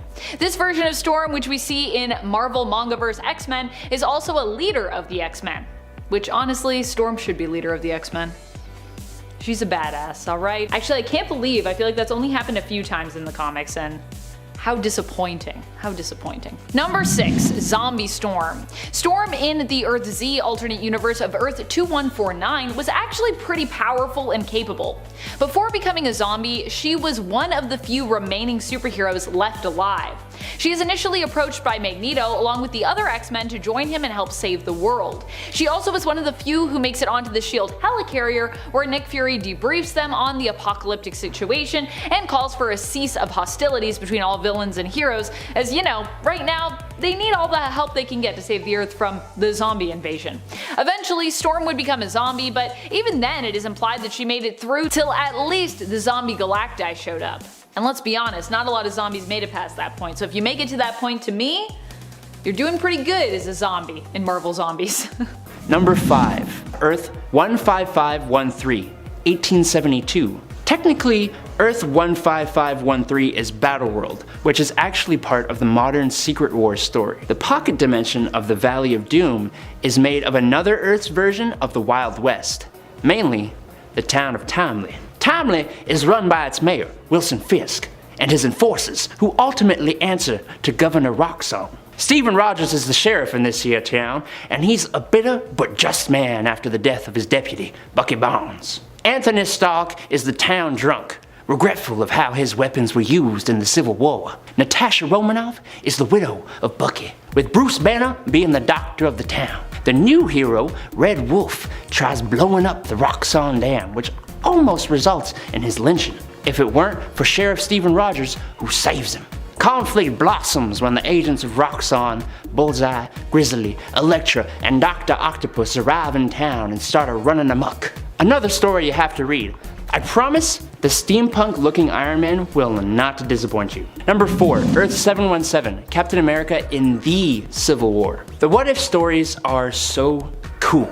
In What If Captain America, Stephen Rogers actually fought in the American Civil War instead of World War II as General America. Given powers from an ancient Native American eagle that also turned an evil racist Bucky Barnes into the White Skull, who became the leader of a white supremacist group. Because of General America's involvement in the Civil War, the Union won the war a year earlier than it normally would have. Abraham Lincoln survived his second term in office. He helped rebuild the South, suppressed the rise of a certain group of hooded racists, and prevented the Indian Wars from ever happening. He would go on to fight the White Skull and his new, deadlier hate group, eventually being succeeded by a line of Captain Americas who were his descendants. Well, hey there, time traveler. You're from the time period where YouTube still lets you like and subscribe, right? Well, if you're enjoying this video right here, why don't you just go and hit that thumbs up? It sure helps us out a lot. Alrighty, let's get on to the top 3.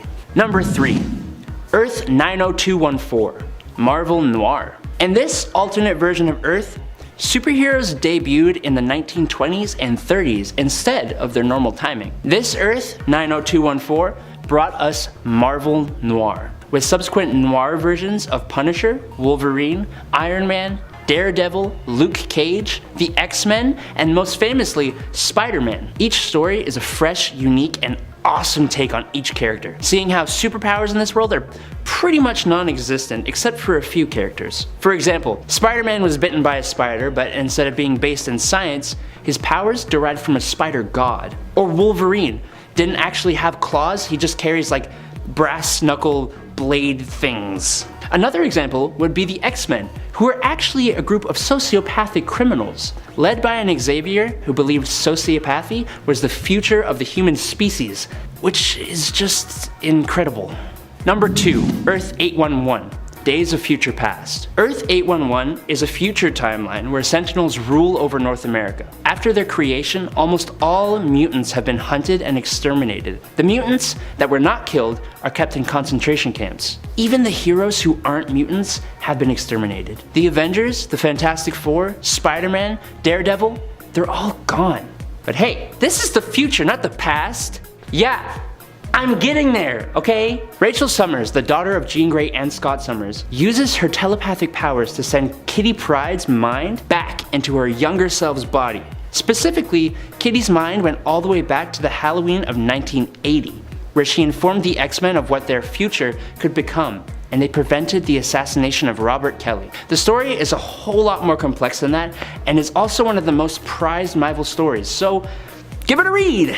Number 1, Earth 311, Marvel 1602. Okay, Marvel 1602 is my absolute favorite Marvel alternate universe. Fun fact, it was the first Marvel writing escapade for superstar fantasy writer Neil Gaiman. The universe actually got its start in a different alternate reality, Earth 460, where Purple Man became president for life. Most heroes had been hunted down or had died from old age, but after Captain America is captured, he is banished away to Earth 616's 1599, shortly before Roanoke was formed, which inadvertently created Earth 311. For some reason, the presence of Captain America destabilized reality and began the emergence of heroes and villains into this world who are counterparts to many of the present-day heroes and villains of the Marvel Universe. Count Otto von Doom the Handsome, Witchbreed, which are mutants, Grand Inquisitor Enrique, which is Magneto, Carlos Xavier, which is Charles Xavier, Four from the Fantastic, Sir Nicholas Fury, Peter Parquois, David Banner. The story is so interesting, intertwining actual history with superpowered beings. I highly recommend you give it a read if you haven't already. Number 10. Earth 3. The post-Flashpoint Earth 3 is similar to its pre-Flashpoint Earth, but way better. This Earth is the birthplace of evil. The mentality here isn't good versus evil, it's more like just evil. Strength is respected more than anything else, with the weak basically being annihilated. Instead of the Justice League, Earth 3 is home to the Crime Syndicate of America, whose members include Ultraman, Superwoman, Owlman, Power Ring, Johnny Quick, Sea King, The Outsider, Grid, and John Johns. Earth 3 was reintroduced in 2013 and has played a part in Darkseid War in 2015, Dark Knight's Death Metal in 2020, and in 2021 it was reborn again in the Infinite Frontier story. Like I said, when we started, the DC universe is complicated, but what's remained the same since 2013 is that some of the coolest stories come out of Earth 3. Number 9, Earth 1. Earth 1 and the number 10 pick are probably the oldest of the Earths and universes on this list. Earth 1 first appeared in 2008 in its New 52 form, but it introduced a whole spectrum of readers into the DC universe, and sales for its comics were through the roof. So I believe it deserves a spot on the list. Here, superheroes are all younger, and they all just started their superhero careers. Superman, Batman, Wonder Woman, the Teen Titans, and Green Lantern all have graphic novels that take place on this Earth, and they are all just fresher takes on the almost overdone superhero origin stories. With the characters all being younger, it was also very easy for younger readers to relate to, and gave the characters conflicts that they wouldn't have faced as their prime Earth counterparts. Number 8. Injustice Universe. The Injustice Universe of Earth 22 is the universe in which the events of the Injustice video game and its related comics take place, and it first popped up in 2013. So here in the Injustice world, Superman went a little bonkers. After the Joker tricked Supes into killing both Lois Lane and her unborn child, plus unintentionally blowing up Metropolis, Superman murdered the Joker and eventually became a tyrannical ruler of Earth. The Batman of Injustice creates an insurgency, eventually enlisting the aid of another Earth, Earth 1 of this reality. With the alternate Earth's help, he overthrew Superman's regime and rebuilt the world. And that's all just part of the first game. Number 7. The 53rd World. The 53rd World, named by the smart primates who live there, was a world unknown to the rest of the multiverse. It's set in a near future where presumably the world is inhabited by super smart apes, like Planet of the Apes style. Oh, and also, immortality was achieved in 2067, meaning that yes, all these ultra smart apes are immortal. We know that there exists alternate ape versions of Superman, Batman, the Atom, and Aquaman. The existence of this Earth was first revealed in 2018's Dark Knight's Rising: The Wild Hunt, when Detective Chimp was beginning to lose his intelligence. The ape heroes show up, recruited by Raven, Cyborg, and the Flash to help with the dark multiverse, saying they were here to help. Obviously. Detective Chimp, accompanied by the apes of the 53rd Earth, plus Flash, Cyborg, and Raven, go to help Earth Zero's Justice League fight the dark multiverse forces. That's kind of all we know about the 53rd Earth. I want more super apes! Number 6. Archive of Worlds. The Archive of Worlds isn't so much an alternate Earth, it's actually an artificial multiverse which contains pocket dimensions in the form of film reels. Now that's just kinda nuts on its own, but then take into account the fact that it was created by a mad god, Artur.io, who is the god of Tales, who is jealous of the new god of Tales, which is the internet.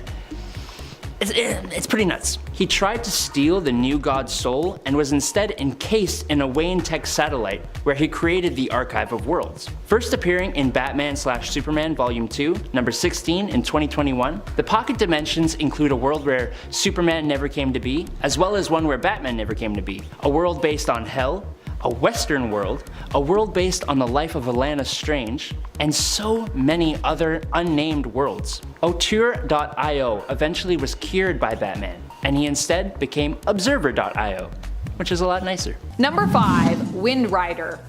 This version of Storm is a hero who survives in the Age of Apocalypse alternate Earth of 295.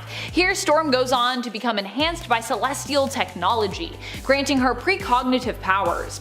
She initially takes up the name Wind Rider in this reality and builds up her own nation, attempting to protect her people there from Apocalypse. Despite being captured and defeated by Apocalypse, Wind Rider manages to withstand his mistreatment of her and even resist the telepathic probing of Shadow King.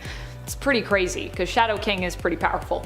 She summons a storm using her powers that is so great it creates a huge power outage, thereby giving her the window she needs to escape. Aurora here is given the name Storm by Apocalypse, but later on takes up the codename Aurora Diaz. Number 4. Bloodstorm. Bloodstorm is an alternate version of Aurora Monroe, who was also once known as Storm. She was a member of the X-Men up until she was taken by Dracula, who intended to make her one of his vampire brides. While he succeeded in turning her into a vampire here, she proved too strong for him to control, and she ultimately overthrew and defeated him. Later on, Storm would also face Dracula again in a final showdown, where she would succeed in killing him. Her powers are those of Storm of Earth 616, the main continuity, but in addition to that, she's also a vampire. As such, she can use her powers to turn others into her thralls, make them do her bidding, as she did with Kitty Pryde, who had previously tried to kill her old friend and mentor. Kitty was very much like, no vampires, I don't like it. She also possesses all the skills Storm normally has when it comes to her thievery skills and presumably some of her fighting skills as well. As a vampire, Bloodstorm also possesses superhuman strength, speed, durability, and shapeshifting powers. She can turn into mist. Number 3. Goddess of Thunder. This alternate version of Storm comes from the multiversal patchwork world known as God Emperor Doom's Battle World. Here Storm wields the mystical hammer known as Stormbringer. She ends up becoming one of the members of God Emperor Doom's elite police force known as the Thor Corps. Even gaining a place on this team is a huge accomplishment. This version of Storm, I believe, still has her own standard powers, but also wields the power of Stormbringer, making her extra electrifyingly powerful. Not only that, but she should get extra power points for just how epic and badass this version of her looks. I love this character design. Number 2. Storm, Goddess of Thunder. Our previous Goddess of Thunder isn't the only one to exist out in the multiverse, by the way. In one of the realities we get a glimpse into through Millennial Visions, this one being classified as Earth 1027, Storm became more attracted to violent elements of nature, preferring to spend time in the eyes of hurricanes, tornadoes, and storms. She ends up falling in love with Thor, which created a conflict with Tarine, who also loved him. Thor would ultimately be forced to kill Tarine as she was driven mad by Loki's mischievous magic and, well, attacked. As such, Storm would inherit Tarine's hammer and become known as the Goddess of Thunder. Number 1. Storm Phoenix. This version of Storm appeared in the What If story, What If Storm Had the Power of Phoenix. It was featured in issue 79 of the first volume of What If from 1989. Here Storm ends up as the Phoenix instead of Jean, after she creates a tornado to save the shuttle she and her fellow X-Men are as it hurtles down towards Earth from outer space. The real Storm, like Jean, ended up gravely injured and basically comatose, kept in a pod under the sea, while the Phoenix took her place, becoming a sort of an imprint of her and itself melded together, the Storm Phoenix. The Storm Phoenix was all powerful, but while Aurora was fair, just, and compassionate as a person, the Storm Phoenix eventually became cold as ice and cruel to those who disobeyed her laws while she ruled over Earth. Initially, life was basically like a paradise, but as her punishments became more and more unforgiving, the world slowly became a hell where those punished and those even in the vicinity were killed by vicious storms that the Storm Phoenix would unleash on them. Eventually, Storm Phoenix would be defeated. While it's vague how this happened, it is implied that multiple warheads had to be deployed to blow her up, or at the very least just to scare her off. So she is gone, but also it took a lot, because Storm Phoenix. Number 5. The Linear Verse. The Linear Verse is an alternate reality where the people age so slowly that it's almost safe to say they don't age at all. Batman began his career in 1939, with his youth lasting for decades instead of the normal aging of a human. In a way, this kind of represents how comic book characters seemingly never age and grow old, except in certain stories. By the late 20th century, the world had most of its superheroes. After this point though, things get a little whack. See, Earth became a dystopia ruled by the wealthy, which, I don't know, it seems a bit too real for me. And a great disaster was foreseen that actually came to pass. And the world became very similar to the one in the Earth AD story. Anthropomorphized animals had become the rulers of the planet, with humans devolving, save for Kamandi and a few others. Then, in the 25th century, humanity seemingly built a high-tech society, which saw the rise of Michael Carter, who is Booster Gold. In the 31st century, Earth became the base of the Legion of Superheroes, who were an interplanetary superhero team. This world is just a wild ride. And it first appeared in Generations Forge number 1 in April of 2021. Number 4. The Metalverse. Okay, I know we're going to talk about the Dark Multiverse, but we haven't talked about, and we need to talk about, the Metalverse. So basically, after Perpetua defeated the Justice League, she gave Prime Earth to the Batman Who Laughs. He and his Dark Knights defeated all the heroes and then reshaped the Earth into his vision. Look at this super cool map! He turned Gotham City into a whole continent super city that is guarded by Joker dragons. He made his home Castle Bat, which is another version of Batman who became a sentient Gotham. There is a hell on Earth called the Hellscape, ruled by Wonder Woman. Arkham Wasteland, ruled over by Harley Quinn. A Superman-powered New Apokolips prison where all the remaining heroes are held. Megapocalypse with a Rainbow Valley where all the Lantern Rings lay because no one is worthy that exists anymore. This version of Earth Prime isn't exactly an alternate universe, but it definitely sounds like it should be. Hey nerds! Just wanted to say thanks for watching. It means a lot to us. If y'all don't mind smacking that like button, it would help us out. And it helps YouTube know we don't suck. Okay, on to the top 3. Number 3. Green Lantern Legacy. Green Lantern Legacy is a one-shot comic from 2020, in which we are given an alternate Earth where the Green Lanterns of Earth were John Stewart, who we already know, and a Vietnamese woman named Kim Tran. Now, Kim Tran, like most of the Green Lanterns, was an awesome hero who never let evil escape her sight, in brightest day or blackest night. She was a pillar for her community too, helping people from all walks of life. And she even helped other Vietnamese immigrants feel at home in this new city. The comic, though, really follows Tai Pham, who is Kim Tran's grandson, as he takes up the mantle of Green Lantern from his grandmother, becoming one of the youngest Green Lanterns at 12 years old. We see him struggle with racism, bullies, his own fears, and against a Yellow Lantern. It's a great story, and it gives some well-needed Vietnamese representation to the DC landscape. Give it a read!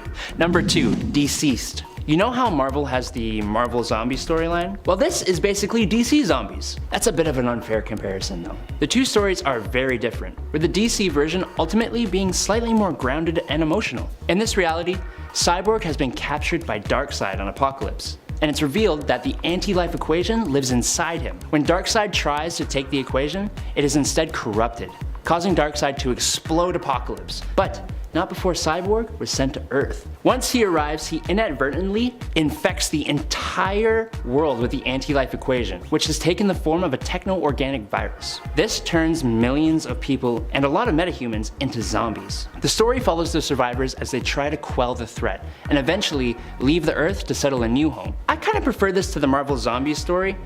I don't know, it's a survival story instead of a funny zombie story. I like it. Sue me. Please don't sue me.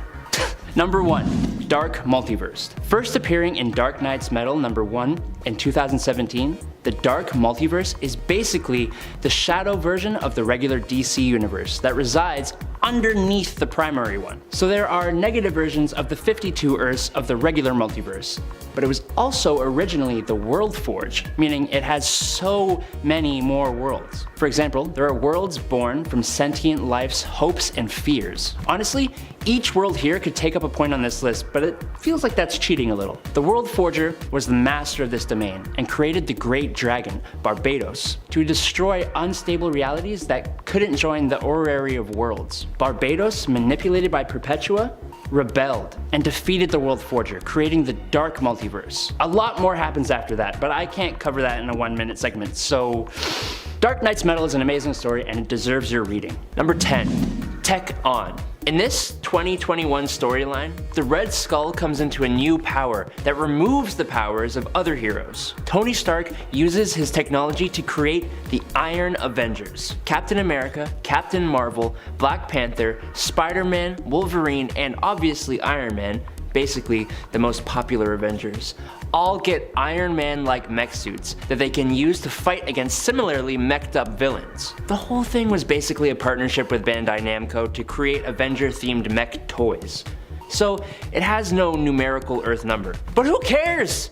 The art is sweet, the idea is original, and the toys are kinda cool. Number 9. Earth 1048. The reality of Earth 1048 is actually the reality seen in the Marvel Spider-Man game that came out on PlayStation, plus its associated comics and novels. Seeing as this game is highly beloved by many Spider-Man fans, including myself, I thought it deserved a mention. The universe first appeared in the Marvel Spider-Man Hostile Takeover novel on August 21st, 2018. Which served as a prequel for the events of the game. In case it wasn't clear, this is also the universe featured in Marvel's Spider-Man Miles Morales, and will be the same world in the next entry to the series, Marvel's Spider-Man 2. All the games so far have had fantastic open world versions of Manhattan, some of the best web swinging in a video game so far, tons of alternate reality and original spider suits, and are all really fun. Number 8. Earth 8. First appearing in Spider-Man Volume 2 number 14 in 2017, Earth 8 is a pretty great place. Essentially, it's a possible future of the reality of Earth 65, a utopia where Miles Morales and Gwen Stacy got married and were part of a team called the Amazing Eight, whose members included Spider-Boy and Spider-Girl, Miles and Gwen's kids, Spider-Ham, Penny Parker and her Spider-Mech, Jerry Drew Spider-Man, and an unnamed Spider-Woman that resembled Kraven the Hunter. The Spider-Gwen of Earth 65 came to Earth 8 to ask for the Amazing Eight's help to fight Silk in her reality. Unfortunately, Miles and Gwen were on their second honeymoon, so she only got the Amazing 6 out of 8, but that was enough it seems. Number 7. Earth 2319. Appearing in the New Avengers Volume 3 number 14 in 2014, Earth 2319 is one of the Earths that dealt with the incursions. This Earth had gone through a 4th age of apocalypse, which resulted in the collapse of the Phoenix Eggs, which in turn led to Magneto forming the floating twin cities of Tian, where mutants would be safe. The floating cities ended up being the point of an incursion witnessed by the 616 Mr. Fantastic. An Illuminati team was formed on the Earth that consisted of Mr. Fantastic, Doctor Doom, Black Panther, Yellow Jacket, both Captain Britons, Betsy Braddock and Brian Braddock, Iron Man, and Emma Frost. It was basically used as an example of what the Sidera Maris, which are an army of robots created by the mapmakers, could do after they invaded from the incursing Earth, resulting in the eventual destruction of Earth 2319. Number 6. Darkhold Universes. Earth 21129, Earth 42222, Earth 52433, Earth 64211, and Earth 37640. Now, this one point is actually going to cover multiple different alternate Earths in one, because They are all part of the same event. The Darkhold is basically a codex written on flesh by the elder god Chthon of all his evil works and spells. There is a stone transcription and a series of scrolls that act as the same thing. But when the true Darkhold was found by Victorious and Dr. Doom, it opened a pathway between the other world and our world, and awoke Chthon in preparation for the coming conflict and to temper them with madness, which is just the dumbest idea I've ever heard of. Victorious and Scarlet Witch had Iron Man, Blade, Wasp, Black Bolt, and Spider-Man all read from the book. The problem was they read too far, were corrupted, and saw horror story versions of their lives, resulting in 5 alternate realities and 5 2021 stories you need to read. Number 10. Avengers 1 million BC, Earth 616. Alright, look, I promise this is the only Earth 616 story I'm mentioning. But given the team and the story, how can I not? The Avengers of 1 million BC came together in the prehistoric era to face Zagreb the Aspirant, basically a mad celestial. The team was made up of Odin Borson, wielding Mjolnir, the mutant Firehair, the avatar of the Phoenix Force, the sorcerer Agamotto, like the Eye of Agamotto, that guy, Fan Fei the Iron Fist, the first ever Black Panther of the Panther Tribe, a mammoth riding Ghost Rider, and Starbrand. They first appeared in Marvel Legacy number 1 in 2017, and I'm not even going to explain the rest. Just go read it, please! Earth 76611, alternate history. In Fantastic Four Annual number 11 in 1976, Power Man knocked a vibranium cylinder into Mr. Fantastic's time platform, sending it back in time. The cylinder was split in 2 halves. The important to this topic half landed in occupied France in 1942 and created an alternate branching timeline, Earth 76611. In this alternate timeline, the socialist Germans used the vibranium to advance their war effort, successfully invading England in 1943 and even making it to Manhattan by 1944, taking over America by 1946. That's what half a cylinder of vibranium can do, apparently. The Fantastic Four realized what happened though, and through some confusing tomfoolery, they managed to prevent this timeline from replacing the Earth 616 timeline. Number 8.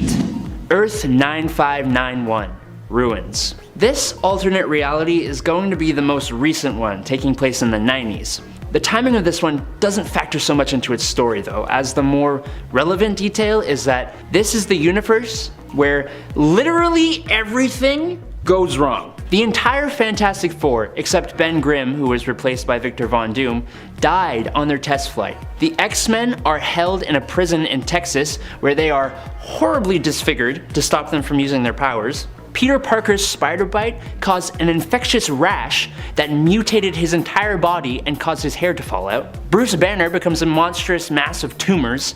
The Avengers all died in a rebellion. The Silver Surfer went mad, wanting to know what it was like to breathe air again. Nick Fury became a cannibal. All sort of that really lovely stuff, you know? I would not read this story unless you're okay with being upset, but I would read this story because it's good and it's interesting. Number 7. Earth 6799, 1967 Spider-Man cartoon. Bouncing off that happy little lovely tale, we have Earth 6799, or just Earth 67, which is actually the Earth where the 1967 Spider-Man takes place. Because of that, this Earth technically first appeared in Spider-Man Episode 1 Season 1 on September 9th, 1967. Its comic book appearance first comes in Amazing Spider-Man Volume 3, number 9, as one of the many alternate Spider-Man featured in this story. He also shows up in Spider-Verse Team-Up issue number 2 when Miles Morales and Peter Parker come to this Earth to find Spider-Man and recruit him to the fight against the Inheritors. It's super entertaining. Number 6. Earth 84243, Conan in the modern day's 70s. Some people may not know this, but Conan the Barbarian is actually part of Marvel Comics. And while the era he lived in, the Hyborian Age, is part of the 616 continuity, the What If story on Earth 79213 isn't. Instead of being in the Hyborian Age though, our boy Conan gets stuck in the 20th century. After visiting the Hyborian trade city of Akbitana, he is captured by a wizard who specializes in time travel. And instead of escaping, He is transported to Manhattan on July 13th, 1977. What does he decide to do with himself? Well, after scaring off some punks and throwing an old lady in a trash can, he has a romantic encounter with a modern age lady, Danette, who shows him the Guggenheim Museum, which reminds him of an ancient citadel, and they go to investigate. Here, he fights off some muggers and then gets struck by magical lightning that transports him back through time to his Hyborian age. But at least he got to keep Danette's cap as a reminder of their romance. Number 5. Earth TRN-891, Dark Ages. In the alternate Earth TRN-891, after a battle with an ancient, powerful, galaxy-attacking robot that was trapped inside the Earth billions of years ago called the Unmaker, Doctor Strange opened a portal to create an EMP that would defeat the Unmaker. This worked, but Strange died before he could close the portal. This resulted in a huge EMP that shut off all electricity on Earth. This led to various wars in the post-apocalypse, killing billions of people. Eventually, things calmed down and people lived in various different communities, surviving against attacks from vampires and werewolves. In Europe, however, the mutant apocalypse had taken over, and using brainwashed geniuses from around the world began attempting to reawaken the Unmaker for his own villainous deeds. Number 4. Bloodline. In the J.J. and Henry Abrams written storyline from 2019, Mary Jane Watson is killed by a villain known as Cadaverous, after Spider-Man is swarmed and beaten pretty badly by his minions. 12 years later, the story has a one-armed version of Peter Parker, who is now the honestly pretty bad single father of Ben Parker, Peter and Mary Jane's son. After Cadaverous returns out of hiding and kidnaps Peter to use his blood for his evil plans, it is up to the new Spider-Man, Ben Parker, with the help of his friend Faye Ito, and old Tony Stark and Riri Williams to fight Cadaverous and his minions, which includes a cyber-zombified team of Avengers. Look guys, in this reality, YouTube has this algorithm thing, right? And when you like and subscribe to us, it signals to the YouTube overlords that we are worthy of being seen by all you lovely people and new people, helping us grow and continue to pump out videos like this one. So I just want to say thanks for doing that for us. We appreciate every like and subscribe you drop. Okay, on to the top 3. Number 3. Earth TRN-852, Heroes Reborn. When Phil Coulson sold his soul to Mephisto in the 2021 event Heroes Reborn, he was given an object called the Pandemonium Cube, which he used to warp reality, creating the alternate world of TRN-852. Here, the Avengers were never assembled, instead replaced by the Squadron Supreme of America, which consisted of the heroes Hyperion, Nighthawk, Power Princess, Blur, Dr. Spectrum, and Skymax. Tony Stark never created the Iron Man armor, Carol Danvers never became a hero, Captain America remained a capsicle, and the Hulk was banished to the negative zone. After the Earth 616 version of Blade ended up on this Earth, he began assembling the Avengers again, starting with Captain Popsicle. Number 2.